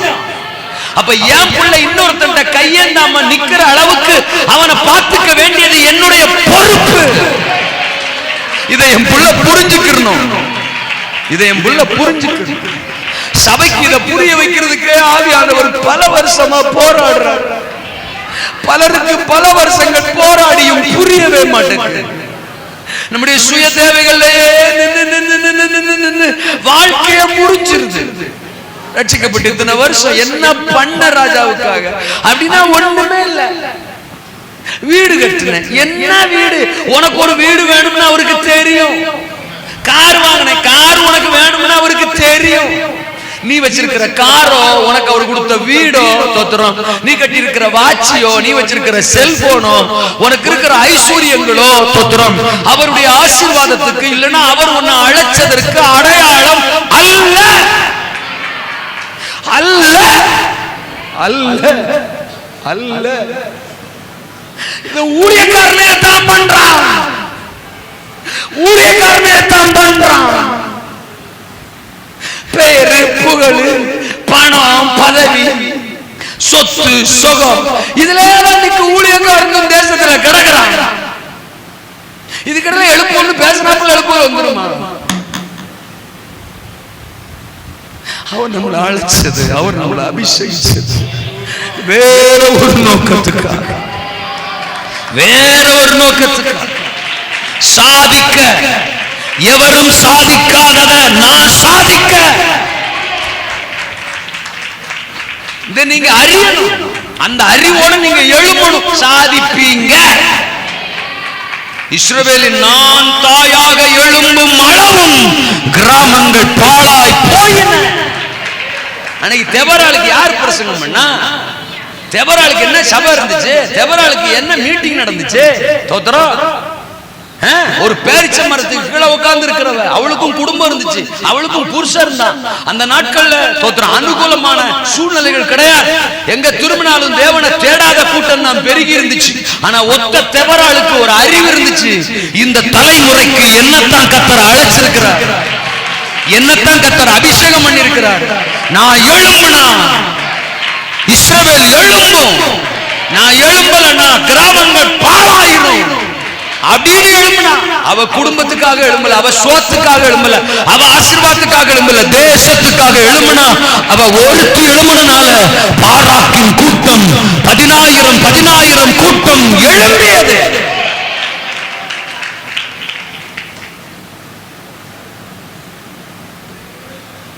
புரியல? என்னைக்கு சபைக்கு ஆண்டவருடைய இருதயம் புரியும்னு தெரியல. இருதயம் புரியும்னு தெரியல. எதையோ ஊழியம்னு நாமளும் சந்தோஷப்பட்டுக்கிறோம். அதுல ஒரு திருப்தி பட்டுக்கிறோம். 10 பேர் சர்ச்சுக்குள்ள வந்துட்டா பெரிய ஊழியம்னு திருப்திப்பட்டு, அந்த 10 பேரோட திருப்திப்பட்டு, அந்த 10 பேரை உட்கார வச்சுக்கிட்டு அவங்களுக்கு பிரசங்கம் பண்ணிட்டா பெரிய ஊழியத்தை செஞ்சுட்டோம்னு திருப்திப்பட்டு, 10 பேரை கீழே தள்ளி விட்டா அப்படின்னா 10 பேர் கீழே ஆடி விழுந்துட்டான்னா பெரிய ஊழியத்தை செஞ்சுட்டோம் நம்ம திருப்திப்பட்டு. என்னையா கோமாளித்தனம் இது? அந்த காலத்தின் ஆளுக தேசங்கள்ல பெருகிட்டு இருக்கியா? லட்சங்கள் கோடிகள் இன்னும் சபைக்குள்ள வராம மந்தைக்கு வெளியில கிடக்குதியா? என்னைக்கியா? என்னைக்கியா? எனக்கு என்ன முக்கியத்துவம் சபையில? எனக்கு என்ன முக்கியத்துவம்? எனக்கு பாஸ்டர் முக்கியத்துவம் கொடுக்கிறாரா? எல்லாரும் என்ன கனப்படுத்துறாங்களா அப்படின்னு நினைக்கிறோம். இங்க வந்து பிரசங்கம் பண்ணணும்னு நினைக்கிறோம். இங்க பிரசங்கம் பண்றதுக்கு ஒரு பாஸ்டர் இருக்கிறார், போதும். நான் ஒண்ணு சொல்றேன் சபைக்குள்ள இருக்கிறவங்களுக்கு, இங்க வந்து நிக்கணும்னு நினைக்காத. உன்னை இங்க நிக்கிறதுக்கு அனுப்பல, இங்க நிக்கிறதுக்கு ஏற்கனவே ஒருத்தர சப்பாரி போட்டு அனுப்பி இருக்காரு. நான் சொல்றது புரியுதா? எல்லா சபைக்கும் நான் சொல்றேன், உடனே இங்க வந்து நிக்கணும், இங்க ஒரு பாட்டு பாடணும், இங்க ஒரு சங்கீதம் படிச்சணும், இங்க ஒரு பிரசங்கம் பண்ணணும்னு நினைக்கிற அது உன் அழைப்பு இல்ல. உன்னை சாத்தா டாமினேட் பண்றான். உன்னை ஒரு குறுகிய வட்டத்துக்குள்ள ஓ மூளையே குழப்பி நீ யாருன்னு உன்னை அறிய விடாம பண்றான். குறுகிய வட்டத்துக்குள்ள அவன் உன்னை தள்ளுறான்.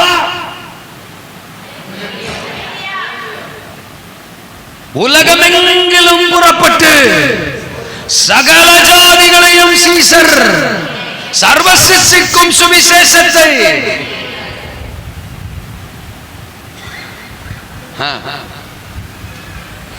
இங்க பாட்டு பாடிடணும், இங்க மைக்கு பிடிச்சிடணும், இங்க பிரசங்கம் பண்ணிடணும். அப்புறம் இங்க ஏற்கனவே இருக்கிறவருக்கு வேலை போதும். அல்லேலூயா சொல்லுங்க. உங்களை தேவன் நியமிச்சார்னா அதை நீங்க செய்யுங்க. ஆனா ஒண்ணு விளைவிங்க. நான் பாஸ்டர்மாருக்கும் சொல்றேன், உங்களுக்கும் சொல்றேன், எல்லா ஊழியருக்கும் சொல்றேன், எனக்கும் சேர்த்து சொல்றேன். இப்ப நாம அனுபவிக்கிற, இப்ப நாம இருக்கிற இதுதான் நமக்கான முழு வட்டம் அல்ல. நமக்கான முழு வட்டம் இது அல்ல. உங்கள் ஊழியத்தில் திருப்தி கொள்ளாதிருங்கள், உங்க பிரசங்கத்தில் திருப்தி கொள்ளாதிருங்கள், உங்க அபிஷேகத்தில் திருப்தி கொள்ளாதிருங்கள், உங்கள் விசுவாசத்தில் திருப்தி கொள்ளாதிருங்கள், உங்கள் தரிசன பார்வையில் திருப்தி கொள்ளாதிருங்கள். நீங்கள் இன்னும் பரவி பாய்கிற ஆறுகள், நீங்கள் பலன் தருகிற கேதுரு மரங்கள். உங்களை நீங்களே குறுக்கிக்கிறாதீங்க. ஆமெனா? உங்களை அழைச்ச ஒரு சோறு போடுவார். உங்களை ஏற்கனவே முன்னுரைக்கப்பட்ட வார்த்தைகள், தீர்க்க தரிசனங்கள் உங்க மூலமா நடக்கணுங்கிறது தான் உங்களை வச்ச தேவனுடைய. அல்லேலூயா. இந்த தீர்க்க தரிசிகளின் புத்தர் கூட்டத்துக்குள்ளதானே அவனும் ஒருத்தனா இருந்திருப்பான். எல்லாம் ஒன்னா மண்ணா சாப்பிட்டுக்கிட்டு சமைச்சுக்கிட்டு திட்டுக்கிட்டு விறக பொறுக்கிக்கிட்டு தோத்திரம் அங்க இருந்த வேலையை பார்த்துக்கிட்டு தான் இருந்திருப்பான். அவனுக்கு தெரியாது இவ்வளோ பெரிய யாரு எலியா காலத்துல முன்னுரைக்கப்பட்ட ஒரு ப்ராபசி, ஒரு பெரிய தீர்க்க தரிசனம் என் மூலமா நிறைவேறதா என்ன குறிச்சு அவர் வச்சிருக்கிற திட்டம்னு அவனுக்கு அன்னைக்கு தான் தெரிஞ்சிருக்கும். புரிஞ்சுக்கங்க. இப்போ அதை நான் பேசுறது புரிஞ்சு தட்டுறீங்களா? இல்ல பாசமார் 2 பேர் தட்டுறாங்கன்னு தட்டுறீங்களா? புரிஞ்சு தட்டுங்க. அல்லேலூயா சொல்லுங்க. பெயர் சொல்லப்படாத ஒருவனும் பெரிய தேவனின் திட்டம். ஆமெனா? அவன் லைஃப்ல இருந்த 1-2 கேரக்டரை மட்டும் சொல்லிட்டு தேவன் எதிர்பார்க்கிற அந்த விஷயத்தை மட்டும் சொல்லிட்டு உங்களுக்காக நான் ஜெபம் பண்ணி ஸ்தோத்திரம் 9 மணிக்கு முடிச்சிடறேன். கர்த்தருக்கு ஸ்தோத்திரம். அல்லேலூயா. அவன் பெயர் சொல்லப்படாதவன் தான், பெரிய தேவ திட்டத்துக்கு அவனை கர்த்தர் பயன்படுத்தினாரு. அப்படி நிறைய பேரை பைபிளில் பயன்படுத்தி இருக்கிறாரு. உங்களையும் என்னையும் அப்படிதான் பயன்படுத்த போறாரு. ஆமீன் சொல்லுங்க. சபையெல்லாம் வத்தலும் தொத்தலுமா இருப்பேன் நான். இப்பவே அப்படித்தான் இருக்கேன். அப்பெல்லாம் அந்த 18 வயசுல சர்ச்சுக்குள்ள போகும்போது ஒட்டடை குச்சி மாதிரி தான் இருப்பேன். என்னை தூக்கி அப்படியே அடிச்சிடலாம் ஒட்டடை, அப்படித்தான் இருப்பேன். ஒன்றும் பெரிய அளவுல எல்லாம் நான் உடல் ரீதியிலையும் நான் ஒன்றும் பெரிய ஆளா ஒரு பார்க்கறதுக்கு ஒரு தோற்றம் உள்ளவனாலாம் இருக்க மாட்டேன். அப்படிதான் இருப்பேன். ஆமா, இதுல நான் சர்ச்சுக்குள்ள போனதுலேருந்து என் ஃபோக்கஸ் ஃபுல்லா ஆமா கவிதாவோ சோதரம், மலரோ சோதரம், வேற எந்த ரோசாவோ. நான் ரட்சிக்கப்படுறதுக்கு முன்னாடி வேற 18 வயசுக்கு முன்னாடி பயங்கர சேட்டை, அது இல்லைன்னு இல்லை. ஆனால் சர்ச்சுக்கு போனதுக்கு பிறகு எனக்கு சர்ச்சுனா உயிர். பாட்டு, ஆராதனை, வசனம், வார்த்தை, பாஸ்டர், உயிர். எல்லா வேலையும் இழுத்து போட்டு செய்வேன். எல்லாத்துலயும் வாலண்டியரா என்ன கமிட் பண்ணி சர்ச்சுக்குள்ள அவ்வளவு இன்வால்வ்மெண்டா இருப்பேன். அது 4 பேருக்கு என்ன செய்யாது, பிடிக்கும். அதுவும் செய்யாது, செய்யறவனையும் செய்ய விடாது. அப்படி ஒரு 4 டிக்கெட் இருக்கு. எல்லா சர்ச்சிலையும் இருக்கும். அப்படி இல்லைன்னா அதுக்கு பேர் சப்பு சர்ச்சு கிடையாது. இங்க 4 டிக்கெட் கூட இருக்கு. ஆமேனா? ஆனா நான் அதெல்லாம் பார்க்க மாட்டேன். அங்க சர்ச்சில் நிறைய பேருக்கு முக்கியத்துவம் இருக்கும். நம்ம புதுசு முக்கியத்துவம்லாம் நான் அன்னைக்கும் நான் என் பேர் புகழை எதிர்பார்க்கல, இன்னைக்கும் என் பேர் புகழை எதிர்பார்க்கல. அதனால என் பிரசங்கம் நிறைய பேருக்கு பிடிக்கிறது. பிடிக்கலன்னா நான் அந்த பிரசங்கத்தை இன்னும் பண்ணிக்கிட்டே தான் இருப்பேன், பிடிக்கிற வரைக்கும். என்ன அதுக்கு தான் நான் அபிஷேகம் பண்ணிருக்கிறேன். அப்ப ஊழியத்துக்கெல்லாம் கூட்டு போவாங்க. ஊழியத்துக்கு நானும் போவேன். பார்த்தீங்கன்னா ஆளுக்கு பாடுவாங்க. ஆமா, கேட்குற மாதிரி இருந்தாலும் பரவாயில்ல, அப்படி பாடுவாங்க. நம்ம பாடகர்களை நம்மளே குறை சொல்ல முடியாது. ஆமா, ஆனாலும் நான் சகிச்சுக்கிட்டு, என்னாலே கேட்க முடியாது, ஆனாலும் சகிச்சுக்கிட்டு கேட்பேன். மனசுக்குள்ளே ஜெபம் பண்ணு, ஆண்டவரே தயவு செய்து முன்னாடி இருக்கிற ஆளுங்க இந்த பாட்டை கேட்கறதுக்கு உதவி செய்யுங்க. ஆனாலும் உடனே இந்த மெக்கப் போட்டு பாருங்க, மெக்கப் போன தூக்குறது நான் தான். என் சைக்கிளில் மட்டும் ட்ரம்மு என் சைக்கிளில் தான் இருக்கும், ட்ராக்ஸி என் சைக்கிளில் தான் இருக்கும், மெக்கா போனும் என் தோளில் தான் இருக்கும். இல்லாட்டா என் சைக்கிள் இன்னொருத்தர் பின்னாடி ஒருத்தர் கேரியர்லேயும் ஒருத்தர் உட்காந்து டபுள் சீட். மற்றவங்கெல்லாம் சிங்கிளில் தான் வருவாங்க. அங்கே போனோம்னா தெருவுக்குள்ளே போனோம்னா நான் தான் மடமடன்னு சைக்கிளை நிப்பாட்டி அந்த ட்ரம் எடுத்து சரி பண்ணி அந்த ட்ரம் அடிக்கிறவர்கிட்ட கொடுக்கணும். அந்த மெக்கா பொண்ணுக்குள்ள பேட்டரி எல்லாம் போட்டு அந்த இதெல்லாம் ரெடி பண்ணி அந்த பாடுவார்ல அவரு பாடகர், அவர்கிட்ட கொண்டு என்ன செய்யணும், இதுக்கிடையில ட்ரம் வாசிக்கிறோம். அங்க கத்துவார், அம்மா எடுத்துவா அப்படின்னு அவரு கத்துவார். இவர் மைக்க கொடு அப்படின்னு இவரு கத்துவார். இதெல்லாம் கொடுத்துட்டு அந்த மெக்கா போன வைக்கிற ஸ்டாண்ட் எது தெரியுமா, என் தோல். நான் தான் அப்படியே பிடிச்சிட்டு நிக்கணும். நான் தான் ஜூனியர் வேற, அவங்க எல்லாரும் விட சர்ச்சுக்கு நான் தான் ஜூனியர், வயசுலயும் நான் ஜூனியர், சின்ன பையன். அதனால என்ன வந்து ஒரு மாதிரி தான் ட்ரீட் பண்ணுவாங்க. அது எனக்கு நல்லாவே தெரியும். அவ்வளவு தோல் வலிக்கும். முடிஞ்சதுக்கு அப்புறம் என்ன மேக்கப் பண்ண பிடிச்ச, கீழாம பாக்குது மேலாம பாக்குது, ஒரு நிலையா பிடிக்கிறது இல்லையா அப்படின்னு திட்டுவாங்க. அப்புறம் ட்ராக்ஸ் எடுத்து எல்லாருக்கும் பிரிச்சு கொடுக்கணும். ஏன்னா ஏன் தான் அந்த ஒரு வயர் கூட இருக்கும், அந்த வயர் கூடையில ட்ராக்ஸ் இருக்கும்.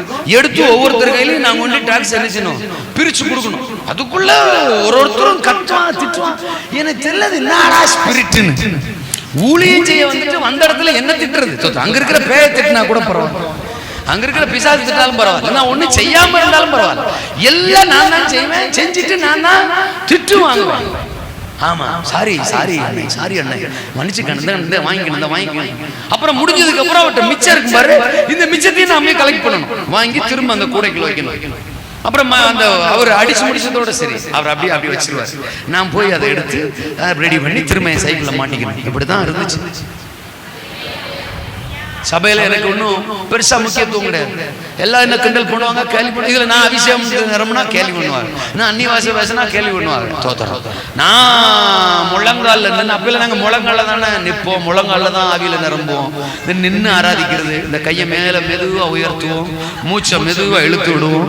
அப்படி ஆராதெல்லாம் அப்ப என்ன செய்யாது கிடையாது. ஆமா, ஒண்ணு நாங்க நிரம்பும், இல்லாட்ட ட்ரம் நிரம்பும். ஆமா, ட்ரம்மே கிளியும் ஆவியில நிரம்பி அப்படி அந்நிய பாஷை பேசி அங்க இருந்து இங்க வந்துருவேன். நல்லா முழங்காலே அது கீழே இப்படிலாம் யார் நல்ல மொசைக்கு திறந்து என்னது டைல்ஸ் தரையெல்லாம் அப்ப சாணியை மொழிகி வச்சிருப்பாங்க. ஆமா, அந்த சாணியவே நாங்க முழங்காலில் இது பண்ணி சாணி கிளம்பி புகையாயி அப்படியே புருவம் மீசி எல்லாம் சாணி புகையாயி வேறு மனுஷனாவாய் அந்த மாதிரி இருப்போம் நாங்க. அப்போ நான் இப்படி ஆவியில் நிரம்புறதெல்லாம் கிண்டல் பண்ணுவாங்க, அந்நிய வாசி பேசலாம் கிண்டல் பண்ணுவாங்க. நான் எப்ப பார்த்தாலும் ஒரு மஞ்சள் பையில பைபிளை போட்டுக்கிட்டே சுத்துவேன். பைபிள் படிக்கிறது யாரு வெளியாள் இல்லை, எல்லாம் சபையில தான் என்ன கிண்டல் பண்றது. வந்துருச்சுரா பைத்தியம், வந்துருச்சுரா லூசு, இப்படித்தான் பேசுவாங்க. 4 பேர் கூடிக்கிடுவாங்க. வாலிபர் கூட்டம் வரும். வாலிபர் கூட்டத்தில் அந்த வசனம் இது பண்ணுவாங்களா, 25 கேள்வி வைப்பாங்க. நான் வாரம் 20 மாசம் 20 எடுப்பேன். சில மாசம் 23, சில மாசம் 25 எடுத்துருவேன்னா அப்புறம் அவங்களுக்கு வைத்திருச்சா வராம என்ன செய்யும்? எப்படியெல்லாம் என்ன டேமேஜ் பண்ண முடியுமோ, என்ன தோத்திரம் பலவீனப்படுத்த முடியுமோ, சோர பண்ண முடியுமோ அப்படிலாம் பேசுவார். ஆனா நான் அதை மைண்ட்ல வச்சுக்கிறவே மாட்டேன். என் ஃபோக்கஸ் எல்லாம் ஆண்டவர் பாஸ்டர், ஆண்டவர் பாஸ்டர், சபை, இப்படியே இருந்தேன். இன்னைக்கு நான் சொல்றேன் இயேசு ரத்தம் ஜெயம்.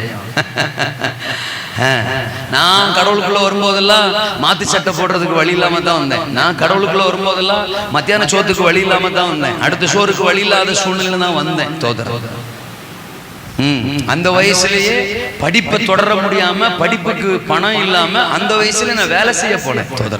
ஒரு போய் 300 ரூபா மாசம் வருமானம், ஒரு இடத்துல போய் ஒரு கடையில போய் வேலை செஞ்சு அப்படித்தான் என்னுடைய வாழ்க்கை, அந்த ரட்சிப்பின் ஆரம்ப கட்டம் அப்படித்தான் இருந்துச்சு. அவ்வளவு கஷ்டப்பட்டு தான் கத்தருக்குள்ள நான் இருந்தேன்.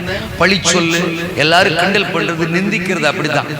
ஆனா யாருக்கும் பிடிக்காத, பெயர் சொல்லப்படாத, பெயர் இல்லாத தோத்திரம் ஒரு சர்ப்பமான சாதாரணமான எண்ணத்தான் கர்த்தர் கரத்தில் எடுத்தார். இன்னைக்கும் அந்த மாதிரி பேசின ஆளுகள்லாம் பலரு அந்த மாதிரியே தான் இருக்காங்க. ஆமெனா? அதுல பலரை என் பிரசங்கத்தை விரும்பி கேட்கிற ஆட்களா தேவன் மாத்திட்டார். என் கூட்டம்னா இன்னைக்கு ஓடியாந்துருவாங்க. தம்பி ஸ்டான்லி பீட்டிங்கா, தம்பி ஸ்டான்லி பிரசவம் பண்றாப்லையா அப்படின்னு ஓடியார அளவுக்கு தேவன் இன்னைக்கு மாத்திட்டாரு. அந்த மாதிரி இருந்த எண்ணத்தான் இன்னைக்கு பட்டணங்கள் தாண்டி பட்டணங்கள், மாநிலங்கள் தாண்டி மாநிலங்கள், தேசங்கள் தாண்டி தேசங்கள் என்ன பறக்க வைக்கிறார். இதுவரைக்கும் 11 நாடுகள் நாம் பிரயாணம் பண்ணிட்டேன். இப்போ ஆகஸ்ட் மாசம் 3 கண்ட்ரிக்கு நாம் பிரயாணம் பண்றேன். ஐரோப்பா நாடுகளுக்கு இந்த கிராமத்தான தூக்கிட்டு போய் கர்த்தர் நிறுத்துறாரு. அல்லேலூயா சொல்லுங்க. அப்போ தேவன் எந்த மனிதனையும் பிரகாசிப்பிக்கிற மெய்யான ஒளி. ஒருவேளை என்ன சோதர அற்பமா சபை பார்க்கும் போது இப்படியெல்லாம் நான் எழும்புவேன், பயன்படுவேன்னு சபை நினைச்சிருக்காது. சபையில் இருக்கிற ஆட்கள் நினைச்சிருக்க மாட்டாங்க. ஆனா இன்னைக்கு அவங்க எல்லாம் பிரமிக்கிற மாதிரி, ஆச்சரியப்படுற மாதிரி, ஆயிரங்களுக்கு, தேசங்களுக்கு, லட்சங்களுக்கு என் ஆசீர்வாதமா என் கர்த்தர் உயர்த்தி இருக்கிறார். அதனாலதான் நான் அடிக்கடி சொல்வேன், எந்த விசுவாசியும் அற்பமா நினைக்காதீங்க. யாரையும் அற்பமா பார்க்கிறது அது பரிசுத்தாவியின் குணமே கிடையாது. அது பிசாசினுடைய மோசமான சுபாவம். எல்லா மனுஷனுக்குள்ளும் தேவ திட்டம் இருக்கு. அவர்கள் பெயர் சொல்லப்படாதவர்களா இருக்கலாம், ஆனால் அவர்களை கொண்டு பெரிய பெரிய தேவ திட்டத்தை கர்த்தர் நிறைவேற்ற போறார். ஆமென். 3 பாயிண்ட மட்டும் சொல்லி முடிக்கிறேன். தலைமைக்கு கீழானவன். சொல்லுங்க எல்லாரும் இந்த வார்த்தையை. தலைமைக்கு கீழானவன், தலைமுறையில் நம்பத்தக்கவன். சொல்லுங்க, தலைமுறையில் நம்பத்தக்கவன், தரப்பட்டதை நிறைவேற்றுகிறவன். சொல்லுங்க, தரப்பட்டதை. அந்த அந்த அந்த அந்த பெயர் சொல்லப்படாத ஊழியனுக்குள் இருக்கிற ஒரு 3 விஷயம். அவன் அவ்வளவு பெரிய காரியத்துக்கு தேவன் பயன்படுத்த காரணம் ஒரு தலைமைக்கு கீழானவன். சொல்லுங்க, ஒரு தலைமைக்கு. அவனுக்கு அங்க தலைமையா இருந்தது யாரு? எலிசா. அந்த எலிசாவுக்கு அவன் கீழே இருந்ததுனாலதான் அந்த நேரத்துல அப்படி ஒரு ஆப்பர்ச்சுனிட்டி அவனுக்கு வந்துச்சு, அந்த சந்தர்ப்பம் அவனுக்கு வந்துச்சு. ஆண்டவர் அவனை நம்புறாரு, அவன் கையில தைல குப்பியை கொடுக்க சொல்றாரு. அவன் போய் எகுவ ராஜாவா அபிஷேகம் பண்றான். எங்கேயோ ஊர் சுத்திக்கிட்டு இருக்கிறவனை கூப்பிட்டு ஆண்டவர் என்ன செய்யல, அவ்வளவு பெரிய திட்டத்துக்கு பயன்படுத்தல. சொல்லுங்க, அவன் தலைமைக்கு உங்களுக்கு தேவன் தந்திருக்கிற தலைமைக்காக கர்த்தரை ஸ்தோத்திரம் பண்ணுங்கள். உங்களுக்கு கொடுத்திருக்கிற ஆவிக்குரிய தகப்பனுக்காக கர்த்தரை ஸ்தோத்திரம் பண்ணுங்கள். அவர்தான் உங்களுக்கான எலிசா. அவர்தான் உங்களுக்கான. அவர் பேண்ட் சட்டை போட்டிருந்தாருன்னா பேண்ட் சட்டை எலிசா, வேட்டி சட்டை போட்டிருந்தா வேட்டி சட்டை எலிசா. அவரு இப்ப சஃபாரி போட்டிருந்தாருன்னா சஃபாரி எலிசா, கண்ணாடி போட்டிருந்தாருன்னா கண்ணாடி எலிசா, மீசை இல்லாம இருந்தா மீசை இல்லாத எலிசா. அல்லேலூயா சொல்லுங்க. மனுஷன முகத்துல, தோற்றத்துல, வயசுல, உருவத்துல எல்லாம் பார்க்காதீங்க. அவர்தான் உங்களுக்கு தேவன் தந்த. சொல்லுங்க ஆமென். உங்க திருச்சபையில உங்களுக்கு கொடுக்கப்பட்டிருக்கிற ஆவிக்குரிய தகப்பன் தலைமைக்கு கீழ்ப்பட்டிருங்கள். நீங்க எவரும் சாதிக்காததை சாதிப்பீர்கள். ஒரு யோசுவா, மோசே சாதிக்க முடியாததை இல்ல சாதிக்காததை அன்றைக்கு சாதிச்சான்.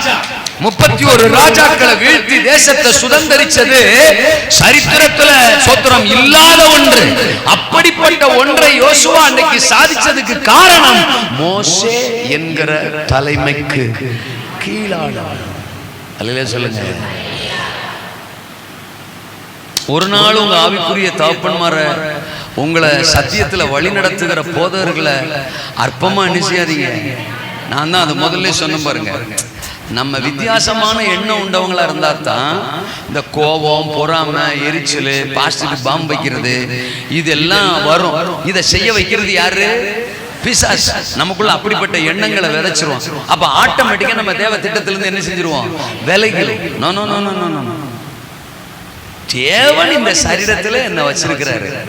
என்ன ஒரு விரலா வச்சிருக்கிறாரு, இன்னொரு கையா வச்சிருக்கிறாரு, இன்னொரு மூக்கா வச்சிருக்கிறாரு, இன்னொரு காதா வச்சிருக்கிறாரு, இன்னொரு வாயா வச்சிருக்கிறாரு, என்ன ஒரு காலா வச்சிருக்கிறாருன்னா தலை என்ன சொல்லுதோ அதை கேட்டுக்கிட்டு நான் செய்ய வேண்டியதை செய்ய வேண்டிய நேரத்துல செஞ்சுக்கிட்டே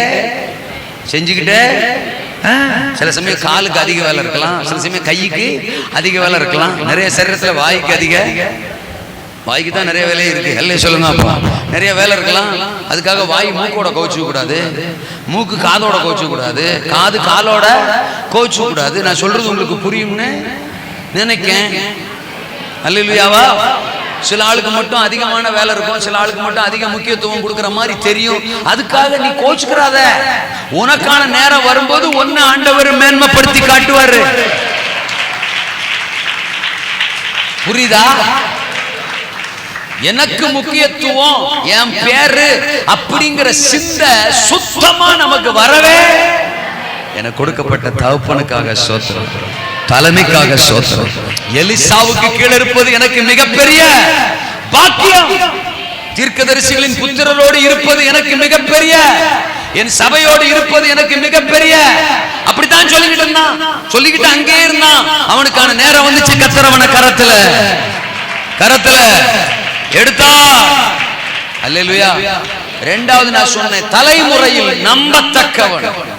அந்த தலைமுறையில தேவனாலும் சரி எலிசாவாலும் சரி நம்பத்தக்கவன் அவன் ஒருவனாக இருந்தபடியால் அப்படிப்பட்ட ஒரு பெரியதொரு பொறுப்பு அவன் கரத்தில் கொடுக்கப்பட்டது. ஏன் அப்படி சொல்றேன்? தீர்க்கதரிசிகளின் புத்திரரில் ஒருவன். அங்க 100 பேர் இருந்திருக்கலாம், 150 பேர் இருந்திருக்கலாம், 200 பேர் இருந்திருக்கலாம், 500 பேர் கூட இருந்திருக்கலாம். எலிசாவுக்கு கீழே ஆமா ஏராளமான பேர் இருந்திருக்கலாம். ஆனா எலிசா பர்டிகுலரா ஒருத்தனை கூப்பிட்டு நீ தான் இதுக்கு சரியான ஆளு, நீ போய் இந்த காரியத்தை செய்ய அப்படின்னு அவனை அனுப்புறாருன்னா அவன் மேல மட்டும்தான் அன்றைக்கு எலிசாவுக்கு அப்படி ஒரு நம்பிக்கை. சொல்ல மாட்டீங்களா? இன்னைக்கு தேவன் உங்களை பயன்படுத்தணும்னா உங்க மேல என்ன வரணும்? நம்பிக்கை வரணும். கையை உயர்த்தியாமே இந்த எழுப்புதல நீங்க சாதிக்கணும். இந்த எழுப்புதல நீங்க பயன்படணும்னா உங்க மேல உங்களை குறிச்ச ஒரு நம்பிக்கை சர்வ வல்லவருக்கு வரணும். என்ன கர்த்தர் நம்பணும், என்ன கர்த்தர் நம்பணும். இவன் பரிசுத்தத்துல உண்மையா இருப்பான்னு என்ன கர்த்தர் நம்பணும். இவன் விசுவாசத்துல உண்மையா இருப்பான்னு என்ன கர்த்தர் நம்பணும். நல்லது உத்தமமும் உண்மையும் உள்ள ஊழியக்காரனே அப்படின்னு கர்த்தர் என்ன பார்த்து என்ன செய்யணும்? சொல்லணும். இவனே விசுவாசம் இல்லாம இருக்கிறான். இவங்க எல்லாம் மைக் கொடுத்தா அம்பிட்டு பேரையும் கொன்ற மாட்டான் அப்படி இல்லைன்னு நினைப்பாரு. இவனே பரிசுத்தம் இல்லாம இருக்கிறான். இவனை மேடையில் எத்தனை அம்பிட்டு பேரையும் அசுத்தமால ஆக்கிடுவான் அப்படி இல்லை நினைப்பாரு. இவனே மச்சான்ட்டையும் மாமன்ட்டையும் அரசியல்வாதிட்டையும் அவன்ட்டையும் இவன்ட்டையும் போய் கையேந்திட்டு இருக்கிறான். ஊழியத்துக்கே போய் கையேந்துறான். ஊழியத்துக்கே உதவி கிடைக்குமான்னு பாக்குறான். இவன் பணத்துல உண்மை இல்லாதவனா இருக்கிறான். சோத்திரம். இவன் பணத்தை சொரண்டு சொரண்டு திங்கிறவனா இருக்கிறான். அப்படின்னு ஆண்டவர் என்ன அதுல உண்மை இல்லாதவனா பார்த்தாருன்னா என்ன எப்படி ஆசீர்வதிப்பாரு, ஐஸ்வர்யப்படுத்துவார், லட்சங்களை என் கையில கொடுப்பாரு. நேத்து ஒரு சாட்சி சொன்ன தெரியுமா? நேத்து ஒரு சாட்சி சொன்ன தெரியுமா? அதான். அப்ப கர்த்தர் என்ன பார்க்கணும்? 1 லட்சம் வேணும், அன்னைக்கு வேணும். எனக்கு காதுக்கு தகவல் வருது, அந்த விசுவாசிட்ட கேட்கலாம், இந்த விசுவாசிட்ட கேட்கலாம், நகையை வாங்கி வைக்கலாம், அவங்கள்ட்ட அப்புறமா கொடுத்துக்கலாம், அப்படிலாம் தகவல் வருது. நோ நோ, நான் கர்த்தரைத்தான் நம்புவேன். இன்னைக்கு சாயங்காலத்துக்குள்ள வரும். எங்கிருந்து வரும் எனக்கு? அவர் தான் காற்றையும் காண மாட்டேன், மழையும் காண மாட்டேன்னு சொல்லிட்டார்ல, ஆனா வரும் அப்படின்னு அப்பப்ப போய் ஜிபே மட்டும் நினைச்சிருது பாக்குறது. ஏன் ஜிபே நான் பார்ப்பேன், உனக்கு என்ன? என் போனு நான் பார்ப்பேன், உனக்கு என்ன?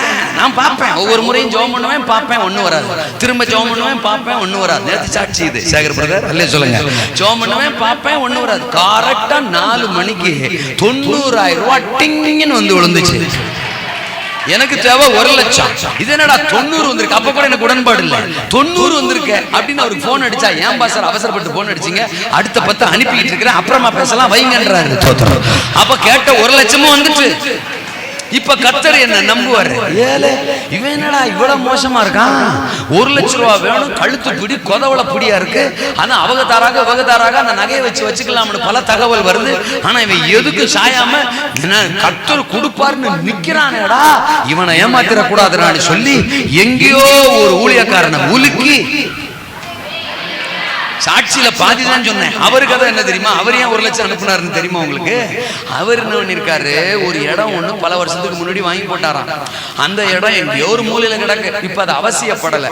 ஆனா அவங்க ஊழியத்துக்கு ஒரு இடம் வாங்கணுங்கிற சூழ்நிலை இப்ப வந்திருக்கு.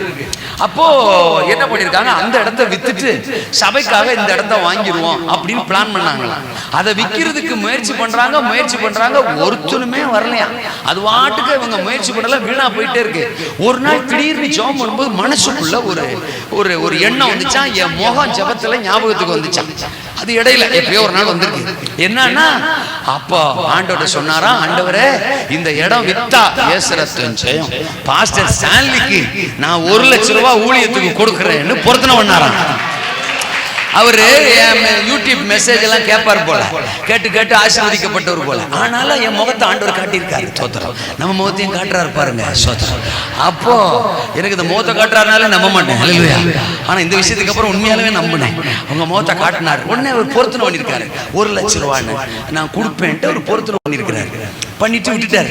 அப்புறம் இவருக்கு ஒரு பயம், வீட்டுல ஒரு அம்மா இருக்குல்ல, அதை கேட்காம நம்ம பொருத்தனை ஒண்ணா பிரச்சனை ஆகி போச்சுன்னா. ஆனாலும் இவர் மனசுக்குள்ள என்ன செய்வோம் பண்ணாரா, ஆண்டவரே நான் பாஸ்டரையாவுக்கு 1 லட்சம் கொடுக்கறது உமக்கு சித்தம்னா என் மனைவிட்ட போய் கேட்பேன், அவளும் 1 லட்சம்னு சொல்லணும், சொன்னாதான் அது உங்க சித்தம். அவர் பாருங்க அப்படின்னு ஒரு டெஸ்ட் வச்சிருக்காரு. வீட்டுக்கு மனைவிட்ட வந்து பேசியிருக்காரு. நான் ஜெபம் பண்ணேன், இப்படி எனக்கு உணர்ந்துச்சு, கொடுக்கலாம்னு யோசிக்கிறேன், நீ என்ன சொல்ற? அப்படி கொடுக்கலாம்னா அவருக்கு எவ்வளவு கொடுக்கலாம் அப்படின்னு இவரே மனைவிட்ட விட்டாரா, சொல்லட்டும். அந்த அம்மா சொல்லிச்சா, சாலி பாஸ்டர்க்கா பொருத்தனை பண்ண சொல்லணும், பொருத்தனை பண்ணணும்ன்றீங்களா, எவ்வளவு கொடுக்கலாம்? 1 லட்சம் கொடுப்போம்னுச்சான். அப்ப இவர் இது கர்த்தர் சித்தம்டா அப்படின்னு முடிவு பண்ணிட்டாராம். இவங்க 2 பேரும் பொருத்தனை பண்ண மறுநாளே இடத்த பாக்குறதுக்கு ஆள் வந்துட்டான். இடத்த பார்க்க ஆள் வந்து ரேட்டெல்லாம் பேசி சொத்துறோம், காசெல்லாம் கொடுக்குற அளவுக்கு வந்து காசா அடுத்த வாரம் திங்கக்கிழமை கொடுத்துறேன்னு அந்த ஆள் சொல்லிட்டாங்க.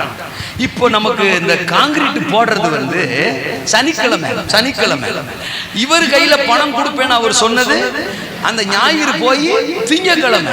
இது உங்க புரிஞ்சுப்பீங்க சொல்றேன், திங்கக்கிழமை.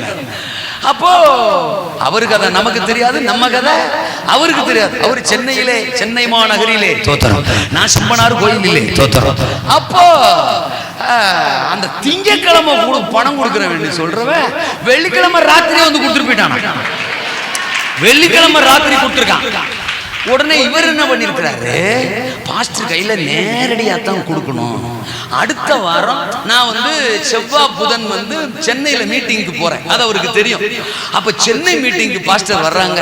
அப்ப சென்னையில போய் நேரா பாஸ்டர் மீட்டிங் அட்டென்ட் பண்ணி இந்த காசை கொடுத்துருவோம்னு இவர் சொல்லிட்டு காலைல கிளம்பி போயிட்டாரா. எங்கேயோ சனிக்கிழமை காலையில எங்கேயோ போயிட்டார். இங்க நான் மேல போய் பார்க்க, அப்புறம் ரூம்ல அழுக, அப்புறம் மேல போய் போண்டாதீங்க, திரும்ப அழுக, செல்போனை பார்க்க, இந்த கதை ஓடிட்டு இருக்கு.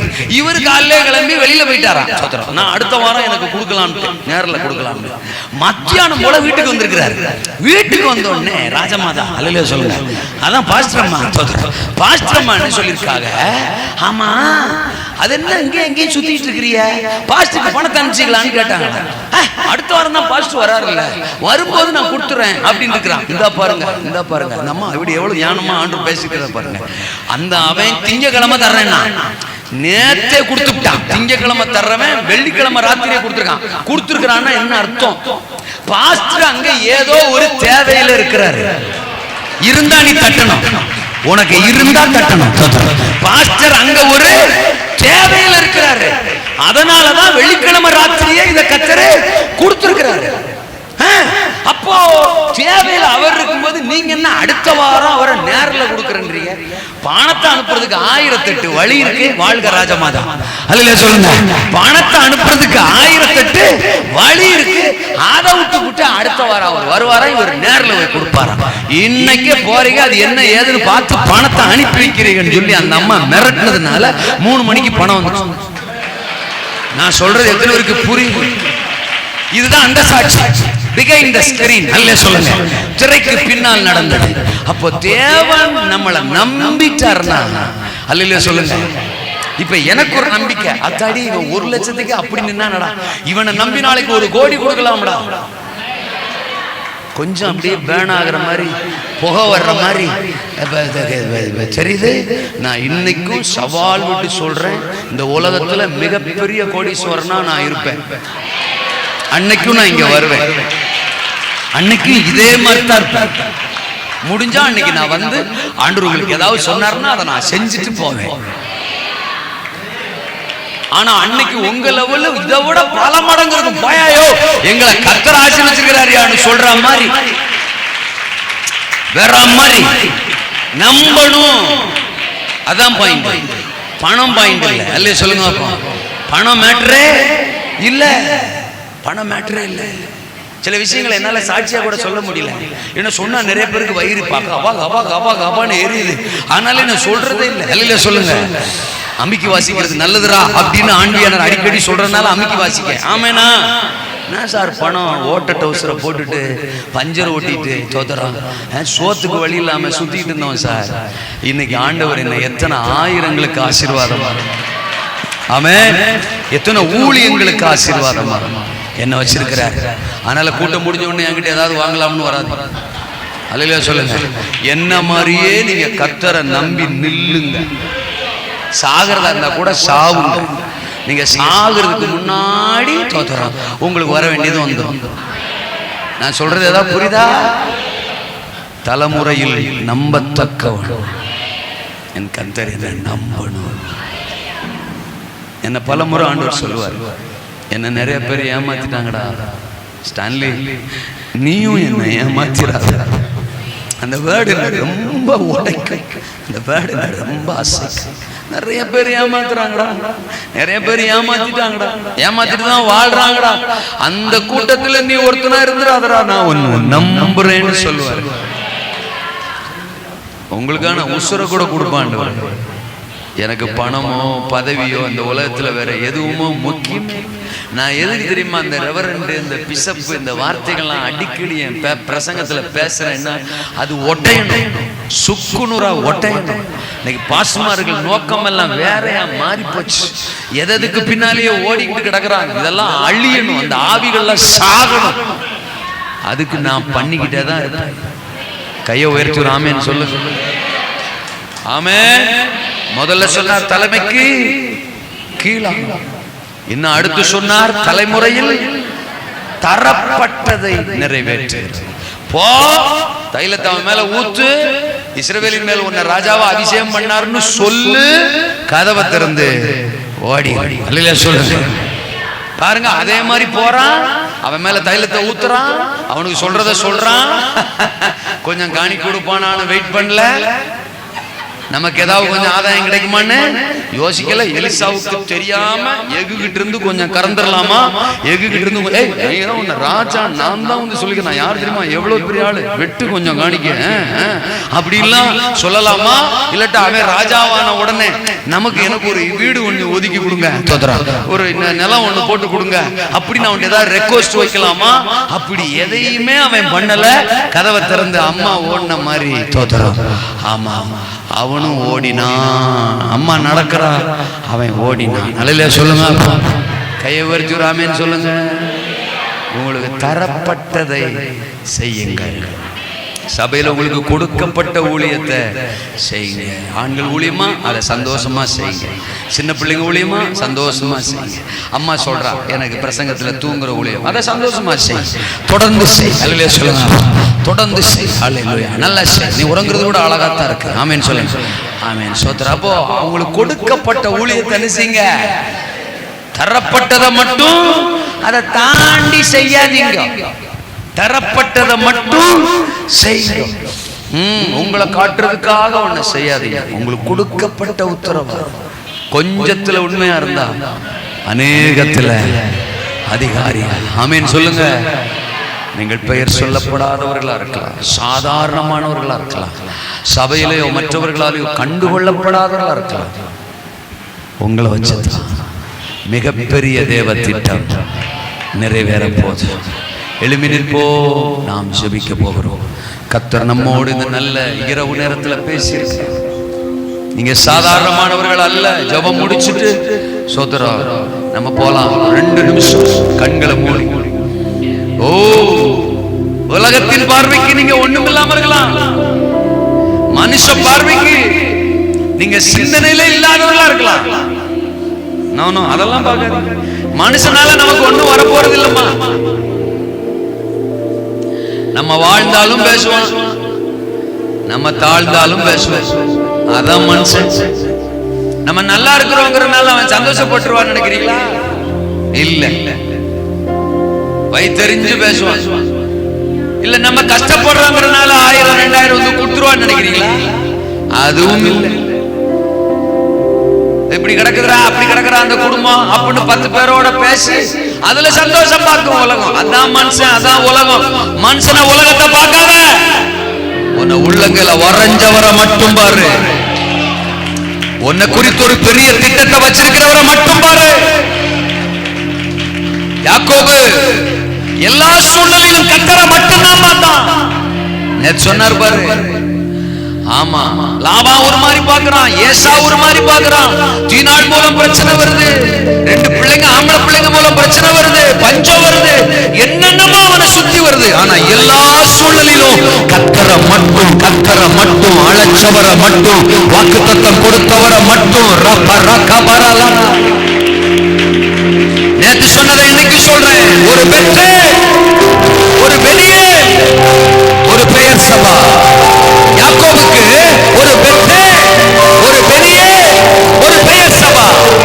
பெத்தேலையும் கர்த்தரை பார்க்கறான், வெளியிலையும் கர்த்தரை பார்க்கறான், பெயர் சபாவிலையும் கர்த்தரை பார்க்கறான். நான் கர்த்தரை மட்டும் தான் பார்ப்பேன். நான் மனுஷனை பார்க்க மாட்டேன், சூழ்நிலையை பார்க்க மாட்டேன், தேவைகளை பார்க்க மாட்டேன், பிரச்சனையை பார்க்க மாட்டேன், எதிரிகளை பார்க்க மாட்டேன், எவனையும் பார்க்க மாட்டேன். என்ன அழைச்ச தேவனை மட்டும் பார்ப்பேன்.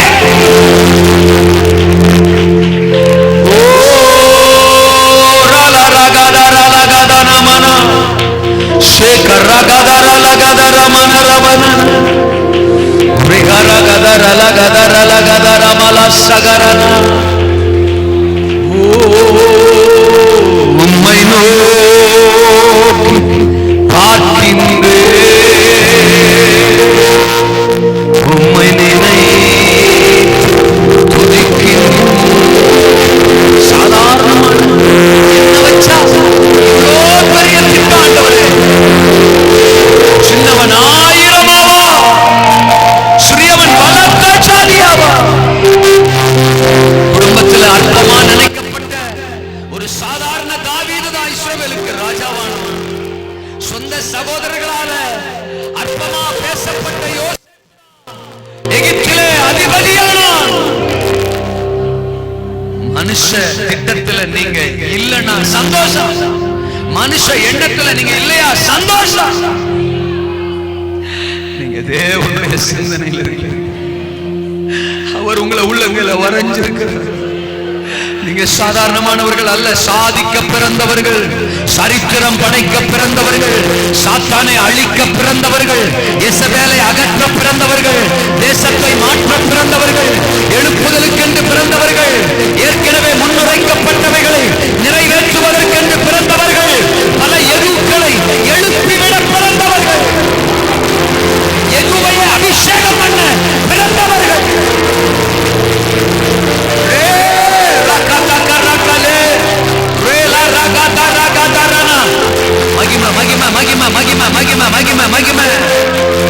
அபிஷேகம் பண்றான்னா அவன் மேல எவ்வளவு பெரிய அபிஷேகம் இருந்திருக்கும். ஆமா, நீங்க தேசத்தையே அபிஷேகிக்க பிறந்தவங்க. அப்ப உங்க மேல எவ்வளவு பெரிய அபிஷேகம். அந்த அபிஷேகத்துக்காக கர்த்தரை மகிமைப்படுத்து, அந்த அபிஷேகத்துக்காக கர்த்தரை மகிமைப்படுத்து. உன் மேல ஒரு பெரிய சிறந்த வல்லமை, அதிகாரம், ஆமென், தேவ திட்டம், அபிஷேகம் இருக்கு.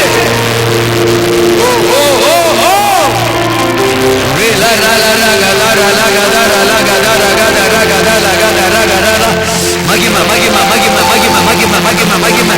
உங்க பிள்ளைங்க நீங்க முன்குறிச்சிருக்க பிள்ளைங்க, இவங்க சிறந்த திட்டத்துக்கு அழைக்கப்பட்டவங்க. அவங்க மேல ஒரு விசை இறங்கி வாங்க, இறங்கி வாங்க, இறங்கி வாங்க. பலப்படுத்துங்க, பெரிய விசுவாசத்தை தாங்க, பெரிய நம்பிக்கையை தாங்க, தைரியத்தை தாங்க. உங்க பிள்ளைங்களை நிரப்புங்க ஆண்டவரே. எலியா செய்ய முடியாததை இவங்க செய்ய போறாங்க, எலிசா செய்ய முடியாததை இவங்க செய்ய போறாங்கப்பா. இவங்க சாதாரணமானவங்க அல்ல.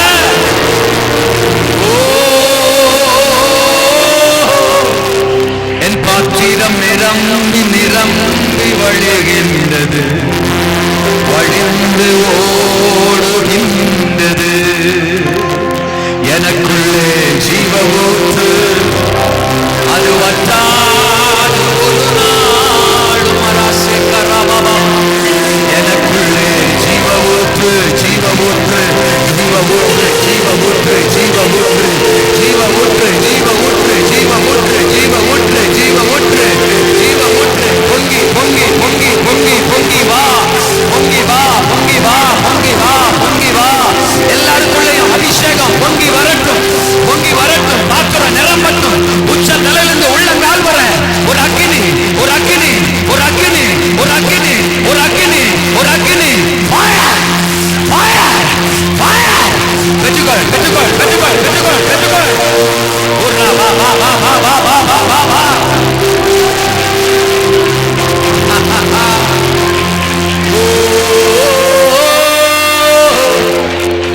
ரே கரா கலா கண்டரா ஷேகபரா.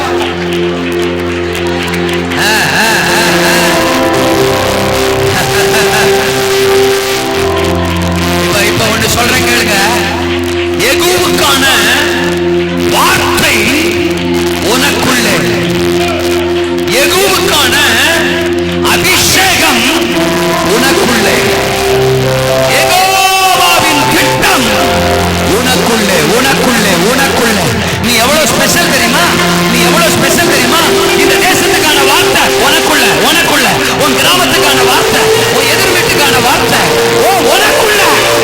எல்லா மனுஷனுக்கான வார்த்தை உனக்குள்ள. இந்த தேசத்துக்கான அபிஷேகம் உனக்குள்ள, உனக்குள்ள, உனக்குள்ள. உன் கையில, உன் கையில, உன் கையில அந்த தைலம், உன் கையில அந்த தைலம், உன் கையில அந்த தைலம், உன் கையில அந்த தைலம். ஒரு ராபா ராகா தா ராகா தா ராலா நாமானா. யெகோவாவின் பெரிய திட்டம் உன் மேல, உன் மேல, உன் கையில.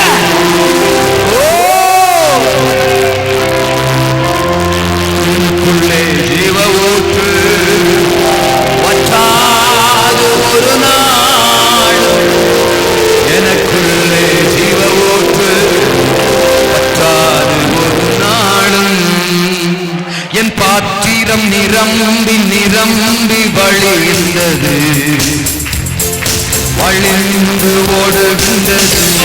என் பாத்திரம் நிரம்பி நிரம்பி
இருக்கிறவங்க உள்ள இருக்கிறவங்க யாரும் ஒரே ஒரு ஜெபம் பண்ண போறேன். பெயர் சொல்லப்படாத, இல்லைன்னா மனிதர்களுக்கு அறிமுகமாகாத, இல்ல மனிதர்களால் கண்டுகொள்ளப்படாத, எங்கேயோ மறைஞ்சிருக்கிற என்ன வச்சு இவ்வளோ பெரிய காரியத்தை இந்த உலகத்துல தேவன் செய்ய போறாரா? என் மூலம் பல எகுக்களை எழுப்ப போறாரா? என் மூலம் எசபேலின் வல்லமைகளை அழிக்க போறாரா? என் மூலம் தேசத்தில் ஒரு பெரிய அசைவ ரட்சிப்ப மாற்றத்தை எழுப்புதலை கொண்டு வர போறாரா? எலியா எலிசா செய்யாததை கூட என்ன வச்சு தேவன் செய்ய போறாரா? இந்த ஆண்டவருக்கு மறுபடியும் ஒரு விஷயம், நான் ஏற்கனவே அர்ப்பணிச்சிருக்கலாம், மறுபடியும் ஒரு விஷயம், என்ன பூரணமா அர்ப்பணிக்க விரும்புறேன், அர்ப்பணிக்க விரும்புறேன். தலைமைக்கு கீழே இந்த தலைமுறையிலே நம்பிக்கைக்குரிய நபரா எனக்கு தரப்பட்டதை நிறைவேற்றுகிற பாத்திரம் என்ன அர்ப்பணிக்க விரும்புறேன்னு சொல்றவங்க மட்டும் உங்க வலது கரத்தை உயர்த்த உங்களுக்காக ஒரு ஜெபம் பண்ண போறேன். அவ்வளவுதான். வேற யாரும் ஜெபத்துக்கு என்கிட்ட வரக்கூடாது. வேற யாருக்கு ஜெபம் நான் பண்ண மாட்டேன். இப்போ இந்த வார்த்தைக்கு நான் அர்ப்பணிக்கிறேன்னு சொல்லு. நீங்க வெளியில இருக்கலாம், ஆமா, எங்க வேணாலும் இருக்கலாம். சோதரம், உங்களுக்காக ஒரு ஜெபம். நிறைய பேர் உங்க கரங்களை உயர்த்தின நீங்க நல்லா உயர்த்து. அந்த பாத்திரமா நான் இருக்க விரும்புறேன் ஆண்டவரே. எகுவே அபிஷேகம் பண்ணனா அப்ப என் மேல இருக்கிற அபிஷேகத்தின் அளவு எவ்வளவு பெருசா இருக்கும். பரலோக தகப்பனே, கரங்களை உயர்த்தி அர்ப்பணிச்சு நம்முடைய பிள்ளைகளுக்கு நான் ஜெபம் பண்றேன். இவங்க கையேந்திரவங்க, இவங்க கைய இன்னொருத்தர் மேல வைக்கிறவங்க, எகுக்கள் மேல கைய வைக்கிறவங்க, இவங்க பலரை அபிஷேகம் பண்ண போறவங்க, இவங்க பலரை ஆசீர்வதிக்க போறவங்க, இவங்க பலரை எழுப்ப போறவங்க, இவங்க பலரை உருவாக்க போறவங்க. ஒருவேளை இவங்க இன்னைக்கு மறைவா இருக்கலாம், சாதாரணமா இருக்கலாம், வாழ்ற சூழ்நிலை, பேக்ரவுண்ட், கிராமம், அற்பமா அப்படிலாம் இருக்கலாம். இல்லப்பா, உங்க பார்வையில விலையேற பிதா குமாரன் பரிசுத்தாவின் நாமத்தில் இவர்களை ஆசீர்வதிக்கிறேன். ஆசீர்வதியும், உயர்த்தும், பயன்படுத்தும். என்னெல்லாம் இவங்க வாழ்க்கையில நீங்க பிளான் பண்ணிருக்கிறீங்களோ அது மட்டும் நடக்கட்டும், அது மட்டும் நடக்கட்டும், அது மட்டும் நடக்கட்டும். ஆசீர்வதிக்கிறோம். இந்த திருச்சபைக்காக, பாஸ்டருக்காக, குடும்பத்திற்காக, விசுவாச மக்களுக்காக ஜெபிக்கிறோம். இந்த ஊழியம் எல்லைகள் பல ஆயிரம் மடங்கு பலுகி பெருகட்டும். சொன்ன வாக்குறுதிகள் எல்லாம் நிறைவேற, வந்திருக்கிற பாஸ்டர்மார்களுடைய குடும்பங்கள், சபைகள், எல்லைகள் எல்லாத்தையும் ஆசீர்வதி பெருக இயேசுவின் நாமத்தில். நல்ல கரங்களை தட்டி